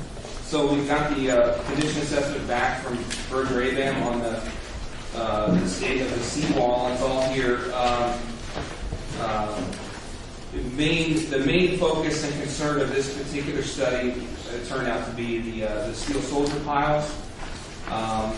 The good news that they were very quick to point out to me was that they thought, at first glance they thought it was going to be a lot more expensive, and they weren't sure we were going to be able to extend the life of the thing. So it's encouraging to see that they do have a couple of recommendations for methods that we can employ together to get the thing to get another 20 years or so out of it. They did say that we're looking at it at a good time because we're basically we're getting into the safety margin on it right now. We're just starting that. So the faster that we can come to a determination on how to confront it, and then figure out how to fund those repairs, the less expensive it's going to be if we can get around turn on it now. Be my recommendation that we should within the next 2 years. Determine the best mixture of methods for repair. We would probably need it. So they didn't focus very much attention on the actual concrete lining itself. They recommended that we do some sampling of that because concrete, it looks okay until it doesn't, and then all of a sudden it's ready to fail. So they recommended that we do some core sampling on those and some testing on that, also some testing on the fill, and testing on the tiebacks because we don't really know the state of those because they're all hidden. So they suggested that maybe over the next couple of years we do some work to get data on that, and then from that and this report we could have a real clear repair plan. So if we're going to go after that information, it's going to cost us somewhere in the neighborhood of $50,000, and that's one thing. As I've come across a lot of planning grants that this would fit well for. So I think it'd be a good idea for us to seek some of those out and try and get a little bit better information so that when we make a repair, we know it's going to be a good one and it'll last us for another 20 years. And I'd be happy to answer any questions. Yeah. Am I crazy, or did I read in there that some of what we thought was bulging was actually the way it was constructed? Yeah, it could be just a matter of the not a real good job of making the soldier piles plumb, in a nice straight line. So if they drove one or it got driven a little bit. Well, it wasn't a brewery then, so we don't have that excuse. Right. Yeah. But it's debatable of whether or not it was, originally like that. So don't really know. But they were very impressed by the amount of corrosion that they said it's definitely a big concern. So. Jim, did you have something? No, I think it's all in here. I'm good. So no action at this point, but I'm glad we're getting moving on this, and it's something we're going to have to keep an eye on going forward, especially in our next fiscal year budget cycle. So, okay, thanks, Aaron. Sure. New business is next on the list. Commission meeting mailing list policy, I think. Terry and Karen? Can I just put something briefly together about what our policy is, and what's required by law, and some options maybe. We are required to send out notice of meetings, and when we ask for that in writing, I have a list that I've maintained that it's called the media and public, and this is actually the members left that list. From time to time, people asked to be added, or asked to be reviewed, but there's no systematic way of doing that right now. I put in some couple options that might be available. We have a new website for capturing new addresses or on our sign-in sheet too. But I know that Stuart had also wanted to consider some ways of maybe just refreshing that list, maybe on a yearly basis.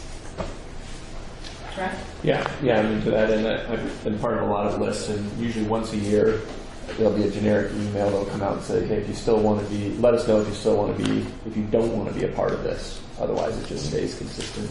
Just helps clean up the list. So. I thought that would be easy to do as long as there's a time, like, let us know by June 30th. If I don't know if it'd be better to say if you wish to continue to receive these, but if it's an email that we're not looking at anymore, I probably won't ever get anything back. Mm-hmm.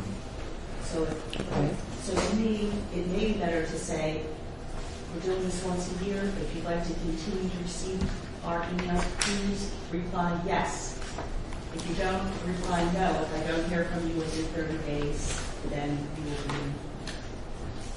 As long as it doesn't add, yeah, it seems reasonable. Sure. What are other folks? I like that. Jeff? I like that. Alden? Good suggestion. All right.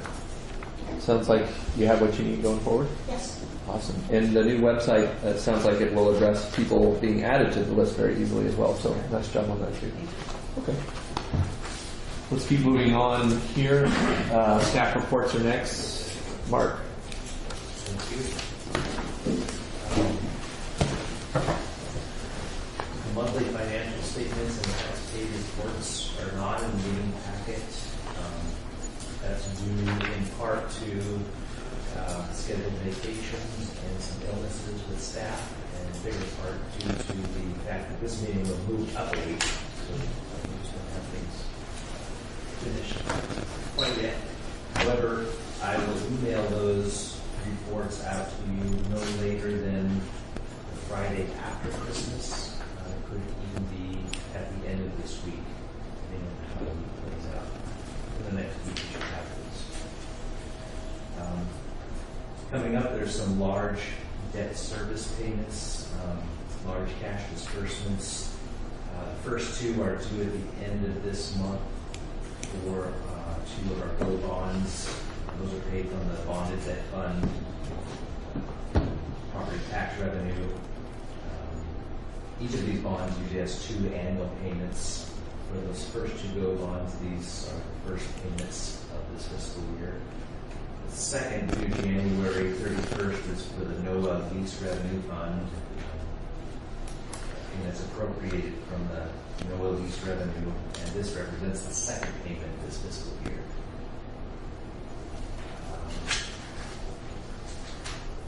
I also wanted to briefly update the Commission on some concerns that Commissioner Lackey had in a prior meeting regarding a concern of whether we are capturing all of the revenue coming in from our different revenue streams in our accounting. So we've taken some steps. The finance and operation departments are working to review all the points of process within a revenue stream. We focused our attention right now on service tickets. That was an issue that was already coming up within the staff. We redesigned those service tickets.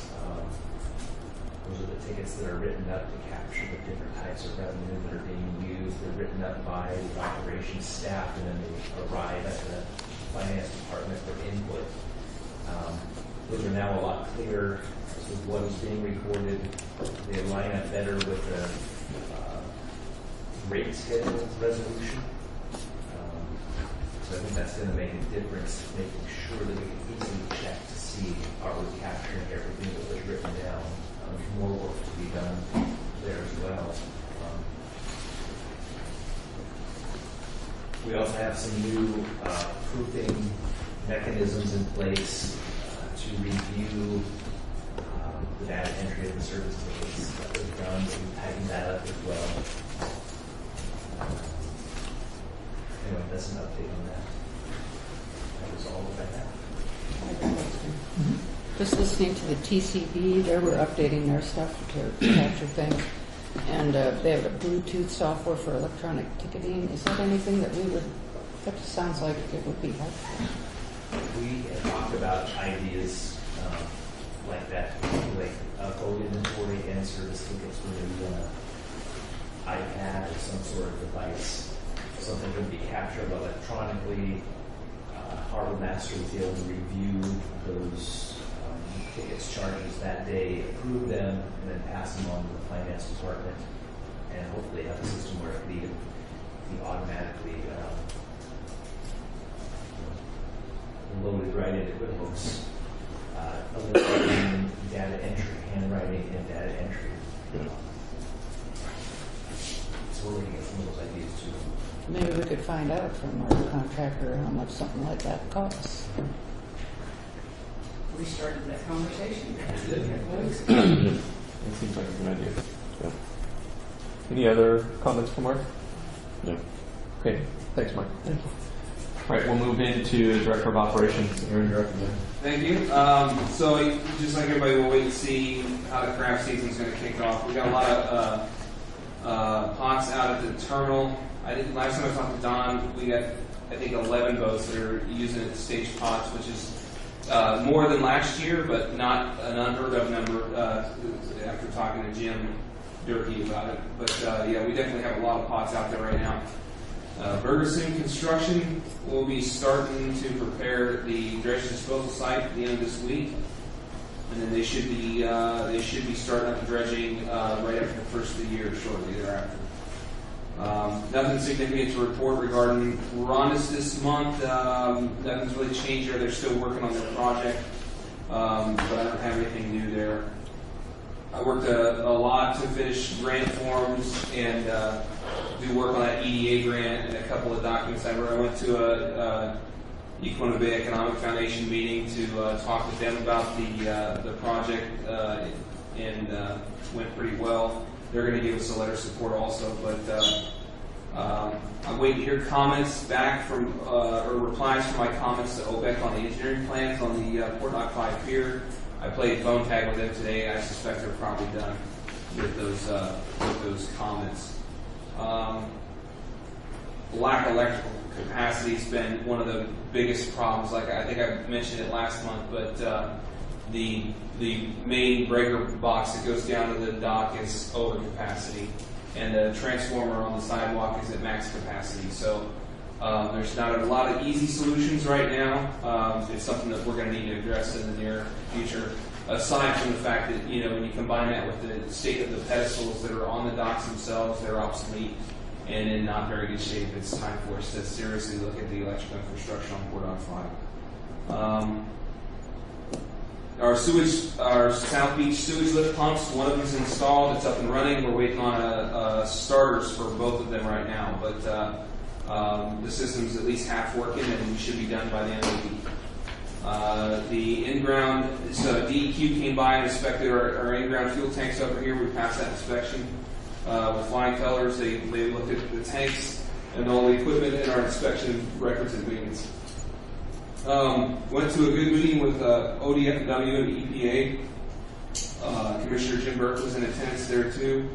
But the purpose there was to talk with them about possible mitigation projects in the future, what options are available, and just to check myself and make sure I'm learning the right things as far as mitigation goes.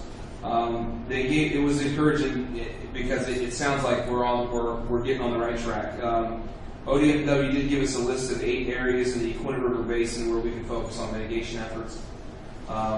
We discussed a couple more ideas that Jim and I brought up as well. I am confident that we're moving in the right direction, that we're going to need to really find some mitigation projects in the future here if we want to get some of the things done that we need to get done. It's definitely within the realm of possibility. When the time comes to plan for future development, we just want to have the projects in hand. So I'll maintain communication with them and make sure that we're planning things as well as we can. More expertise in the realm of eelgrass is definitely something we can use. We might be getting that from the Army Corps here shortly. We did a bunch of boat maintenance this month. The 22-foot whaler that the commercial marine uses had got some glass work on it. They painted the hull, painted the console and the ribs and the deck. Got the outboard service. Trailer still needs either paint or some other kind of anti-corrosion measures.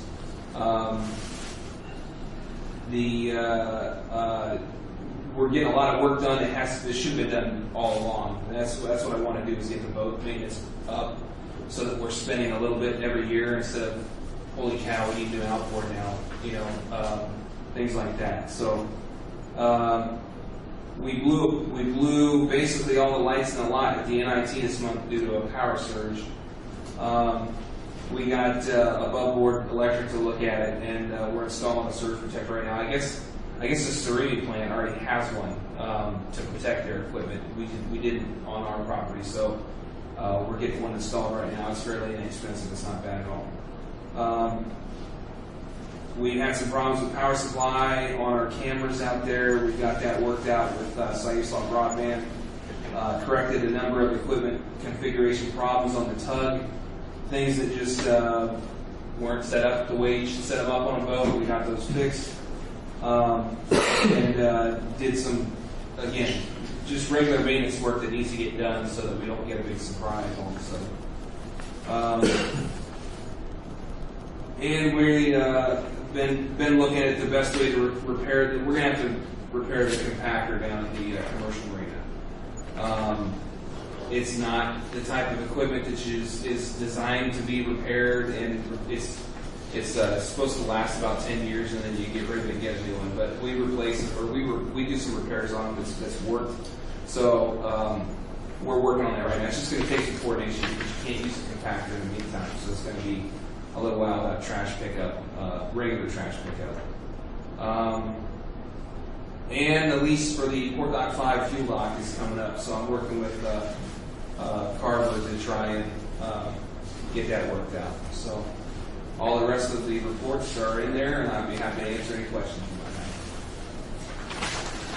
Do you have any comments for Aaron, just a small one. It sounds like you replaced the wire rope on the crane. Yes. Is that part of an inspection of that part of the PM for the crane?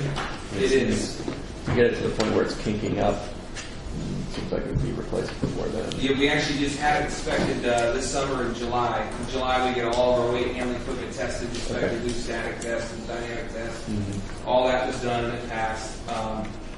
We use it a lot, so I don't know. It could have been a number of things, but it's we figured it was time to do it now. So we replaced the whole thing. But it is part of your PM. Yep. Did they ever use synthetic rope on the? No, it's steel. I'm not aware. That's a little bit outside of my realm of expertise. I doubt they do. It's just something that the vessels are starting to use to replace cable. Yeah, It's something that I'm not familiar with. I've only ever used steel cables, so I don't know. All right, anything else for Aaron? Okay, thanks, Aaron. General Manager update. Terry? Sure thing. The strategic business plan, capital facilities plan update project is still moving forward. The consultants are doing research and market studies and business opportunity analysis for the terminal right now. They are also trying to track down a couple of stragglers for stakeholder interviews and get all that interview material summarized, and as well as summary information from the strengths, weakness, opportunities, and threats work session we held with the Commission, and open house comments. All that information, including the research work that they're doing, will be wrapped into their first cut at a draft. I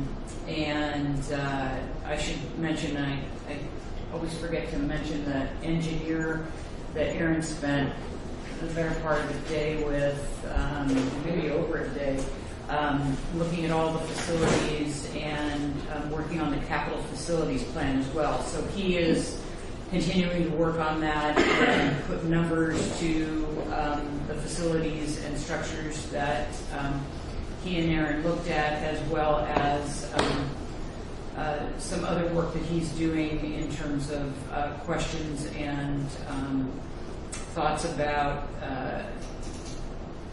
how we might improve existing operations through modifying some of our facilities as well. It will all be part of that draft information that comes back to us. Hopefully in the first 2 weeks of February. I'm waiting to hear back from Berger ABAM about potential dates and for them to come back and do another work session with the commission and do another open house with the community, where that draft report would be the subject of comment and just sort of describing all that information and taking comments from the commission and also taking comments from the public. We will have some dates to float to put in with our otherwise so busy schedule of meetings for you to consider.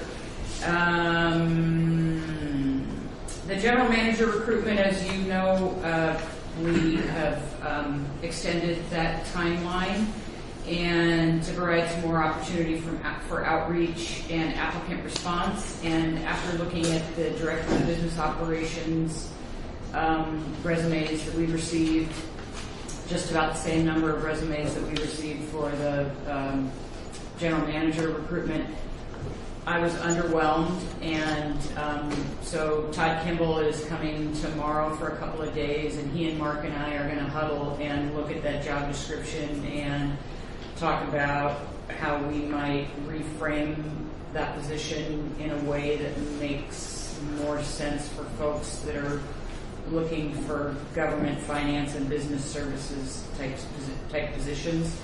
I have a sense I might have gotten a little too creative in my desire to find someone who could do a whole lot of things, and it might have confused folks. So I'm willing to admit that, and so we're looking at that, and we'll repost that soon, and I'll keep you updated about that. I attended a one-day seminar hosted by the Association of Public Ports that was all about optimizing communications with your port users and your port community, which is very timely.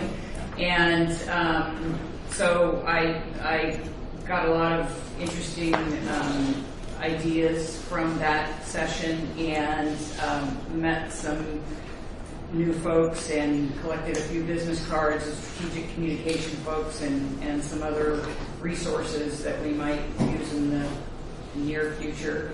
So it was time well spent, and also on the communications front of things, I was looking for a part-time person to help us pump out some information about what the port's doing on a regular basis and help Karen populate the new website with new information and our Facebook page. And I didn't have a lot of success finding a part-time person, and then Annie, who works with Mark on the accounting team, came to me and said, I used to do that kind of work, and I could, take on another little part-time job. So Annie is working with us and ramping up in that capacity, and so that's a good addition of someone to help support that work. And I just want to do a little follow-up. The last meeting we talked about the port audit, and there was a question about the contract status, and Mark and I sat down and looked at that, and at the conclusion of this 2018 audit, our 5-year audit agreement with Grimstad and Associates ends. And Mark and I talked about the best practice in the finance world is really to put out a request for proposal and move audit work around about every 5 years. And so we plan to do that, and so we will do that as soon as we haven't put a timeline together for that, but we will do a request for proposal for audit services and keep you in the loop on that, and potentially involve anybody that's interested in interviewing potential audit firms. And then I just had a little update that I didn't have in my notes, but part of what we've been talking about this evening is communicating the good work of the port and getting out there proactively with information about what we're doing, how we're moving work forward, and to Aaron's request about support with letters for of support for these grant requests. I mean, the EDA grant is one. We know we're going to try to go for a build grant. We know that the list that we submitted Port Doc 5 to through Oregon Public Ports goes to the governor's office for consideration, but that's another area where we need to lobby and build support. And so we have opportunities for not only the general manager but commissioners to engage in lobbying opportunities on the national level through the Pacific Northwest Waterways Association. That, I know you guys are probably tired of me banging this drum, but March 10 through 14, I am reserving 2 spaces. And Stuart and I have talked about this a bit, that the general manager and the president of the commission are the 2 likely folks that should go. I'm going to reserve 2 positions, and if that works out to be the combination of folks that goes, I just think we need to have 2 bodies there that can not only work with Pacific Northwest Waterways on there's a series of meetings with legislators that really target dredging operations, and some of the big projects like the build grant application would be another set of meetings that we would want to be present and have information and really communicate with folks about in DC on the federal level. And so I think it's just key. March is perfect timing for us to be there and be armed with all of our information. So I'm going to reserve 2 spaces, and that I think is well worth the investment. There is an opportunity, not so much lobbying elected officials, but the Special Districts Association annual conference is in February over in Sun River, and I have, it's the 7th through the 10th, and I've reserved a space for 1 person, and the most important thing in Sun River is to get a place to stay. And so I have a 2-bedroom unit, and I did 1 registration. So I think all of you, Karen, did you not email? I think you emailed this SDAO. Okay. We can email that to give you the link to the information, but that's a great opportunity to learn from other folks in the state representing special districts, just about sort of how to do what we do better and make contact with a really good network of people. And Pacific Northwest Waterways has a half-day regional meeting for the Columbia River and Coast group, which is February 26th in Portland at the Port of Portland. This is where Pacific Northwest Waterways will share with folks what lobbying efforts they are engaged in on a sort of year-round basis, and it's a really amazing opportunity for networking. I went to their annual meeting, and this group is just really plugged in on the federal level, and I think there's a lot to be gained by participating in this association. So not only their lobbying trip in March, but if someone doesn't want to invest quite so much time, this is a 1 to 4 p.m. at the Port of Portland, and we can sign up for that as well. So really great opportunities to get out, get involved, get our story out there. I think there's a lot to be said for showing up with a name tag that says the Port of Newport pressing the flesh and talking to folks about the good stuff going on at the port, because this is how we fill the empty gaps where people fill it in with negativity and old history and bad stuff, and we need to start getting the good stuff out there. So talk to me about this stuff if you're interested, and we will continue to send links so that you can look at it at your leisure. That's all I have. Any questions for Terry? At this point, Jeff, anything?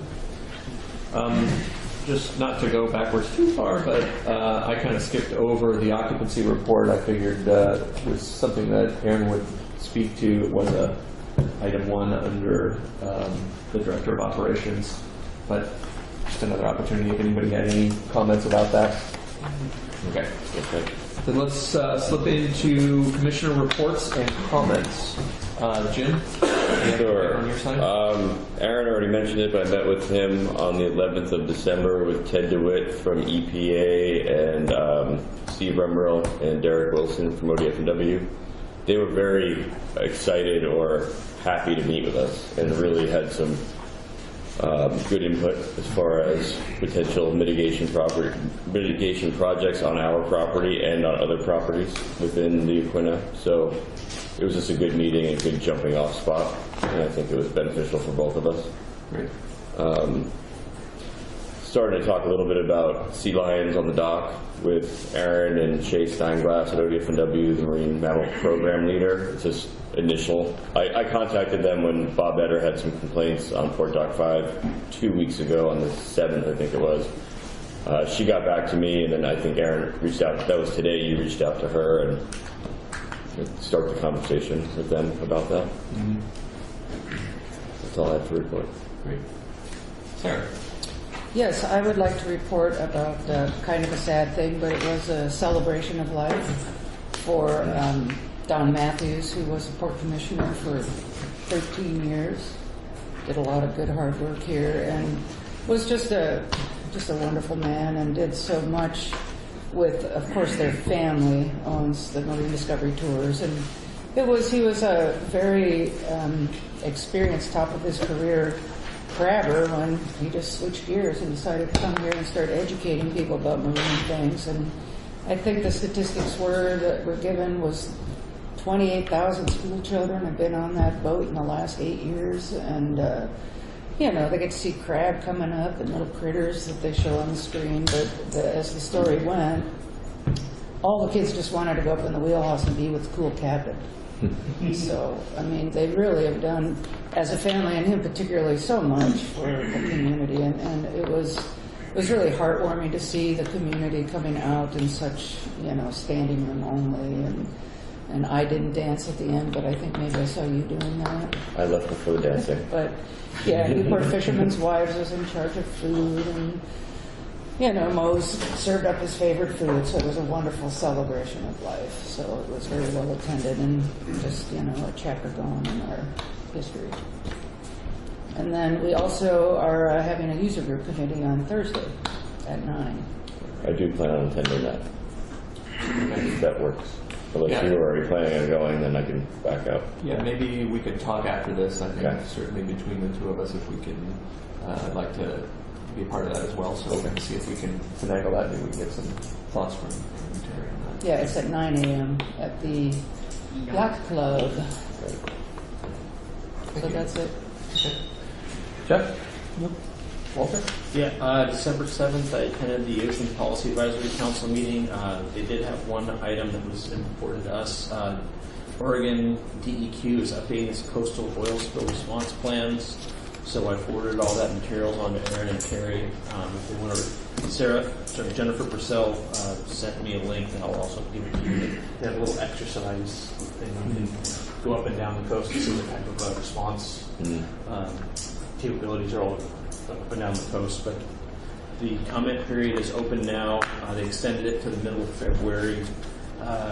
Draft plans available May 2019, and final plans available fall of 2019. So we get our comments in on it. So. Thanks for providing that. Okay, anything else? I had a few things to update folks on just real quick. I caught up with the News Times folks just to chat with them a little bit more about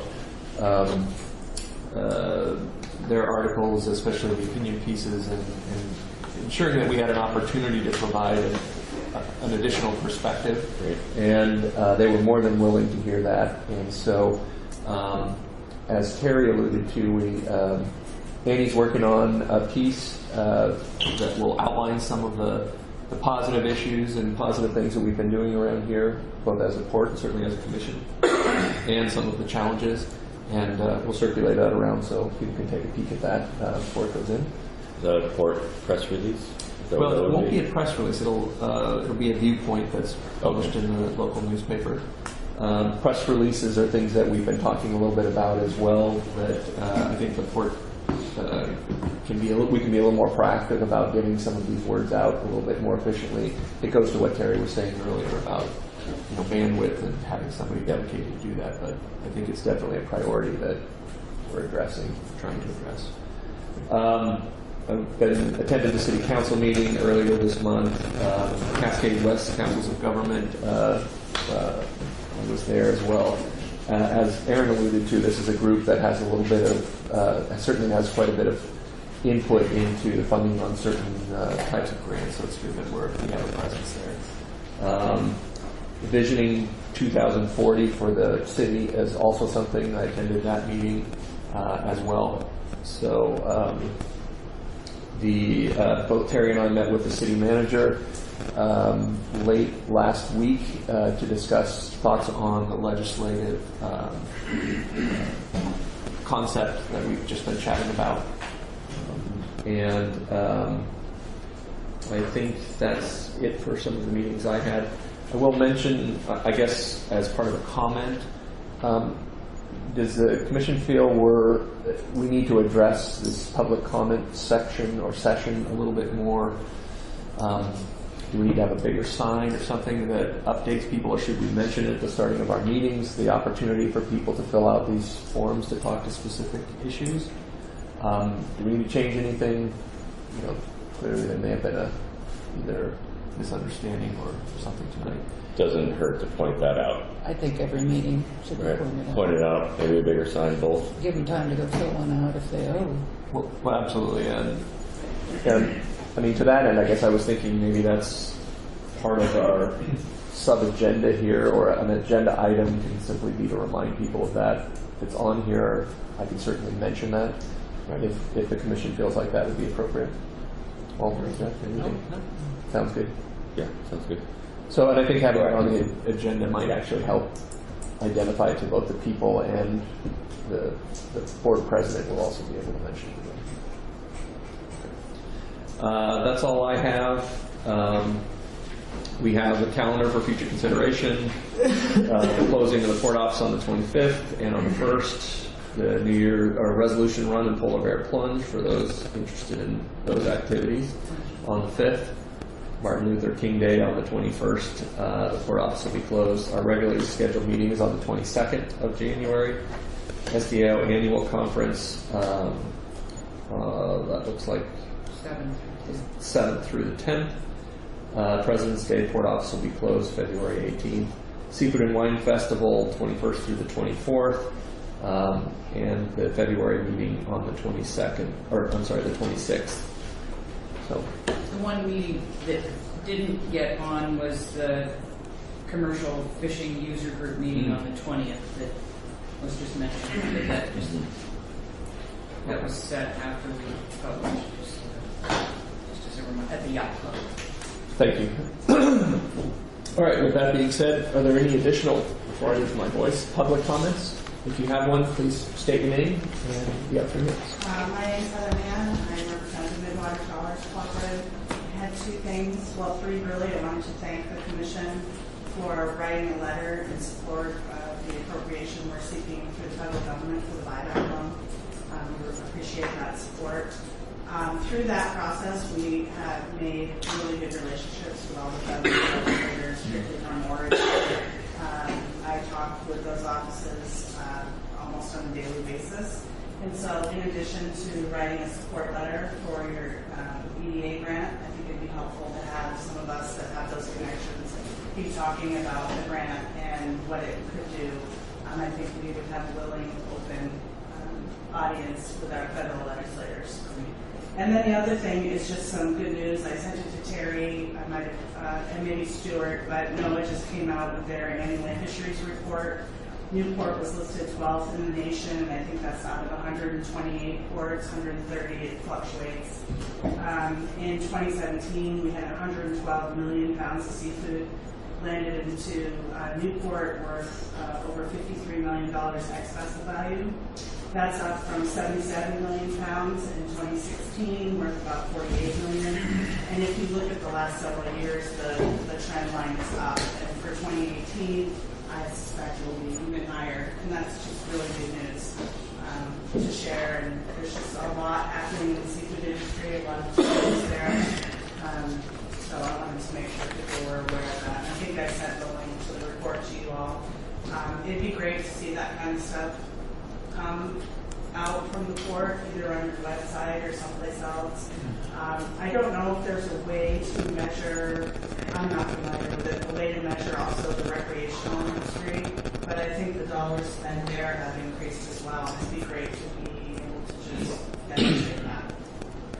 That's all I have. Thank you. Just real quick, I think in the new website, we have sort of a, you call it a carousel, where we can highlight certain news activities, and that'd be a perfect use for something like this.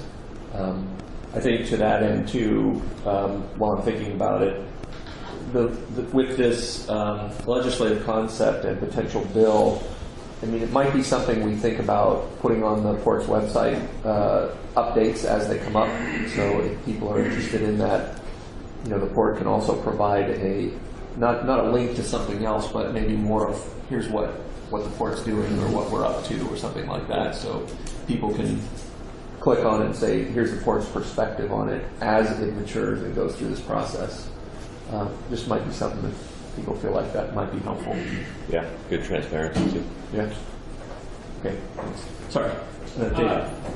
David James, and I apologize, I forgot about the slip, you know, I'm going to fill one out, thanks for bringing that up again. But I just wanted to speak about the legislation really briefly, a couple of items that we went over tonight. First off, you did a great job. I'm really impressed with how the commission is operating and working and staff. I haven't been to one in a while. It's definitely obvious that things are working and clicking here. On legislation, you know, I went through the thing with Coos Bay when the state took over Coos Bay. Coos Bay was a mill town, and it shut down like most mill towns did during those times.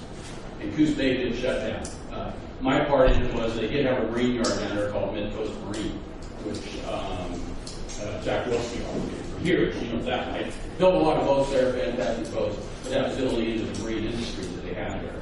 And when they collapsed, the whole town collapsed. I don't know how many years I say at that time, but it was still a ghost town. But the difference between Coos Bay and Newport, I'm going to make a point here, is Coos Bay has 1,100 acres of industrial property. The thing that I have found in talking to legislators and people since this drive by ILWU to the state to take over the port is that there's very few people that really understand what the Port of Newport has to offer and when it has to offer. And if you look at the 1,100 acres of industrial land in Coos Bay, right now in the terminal facility, we have 6 acres. We have a 90-acre refuge yard that has had costs of $4.5 to $6 million to develop into the laydown area. That's taking in mitigation and drainage and everything else. So at the current time, we have basically 6 acres. And everybody I talked to, they don't understand that. Heather and I went to the Coastal Caucus meeting, and I was amazed, literally amazed, that they didn't understand what the Port of Newport even had to offer. And so it's something that has to be, I think the port has to develop this at some time to say, this is what we have to offer. And this is what we don't have, because there's a lot of stuff we don't have that I think people are speculating on. And that's too bad. It'd be nice to have more property.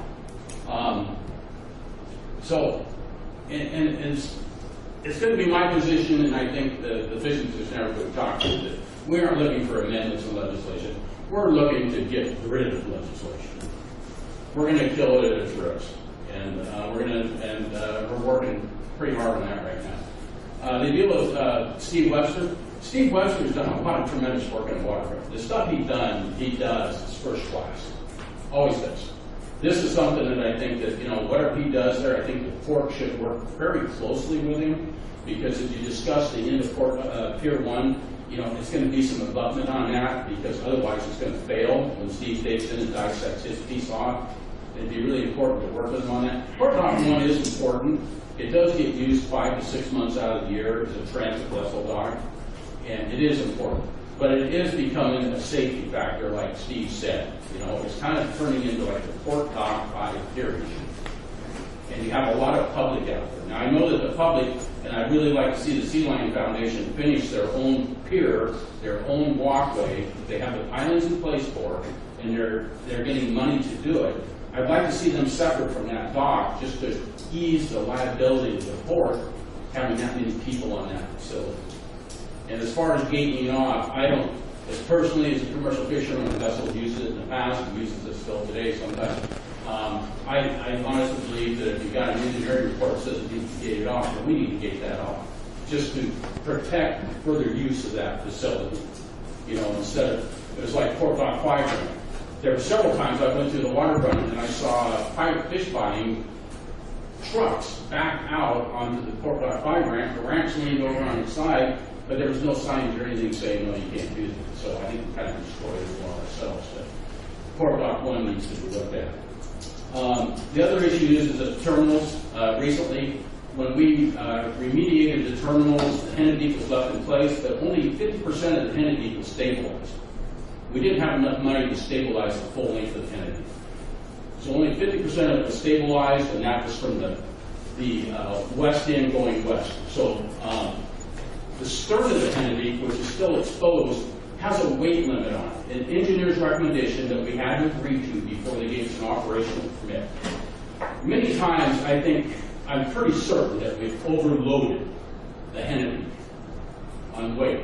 I really would like to see the port pull out the engineer's description of the Hennedeep, because it would be a disaster if we broke that stern of that Hennedeep loose and it tilted one way to the other and took out our new dock. And those are the same faults we had with the Paisley before we moved it, and it started rolling and cracking, but it wasn't on as stable as bed as the Hennedeep. But I do think we should follow the engineer's recommendations on that. And PNWA, it's extremely important. The port in the past was totally involved in PNWA. Don Mansfield, and he was the president of PNWA for years. Very important to stay in touch. Thank you. Thank you. Any other comments? Anything else from anybody? Okay, at 8:22, I will adjourn the meeting. Thanks everybody for sticking around. Have a good holiday.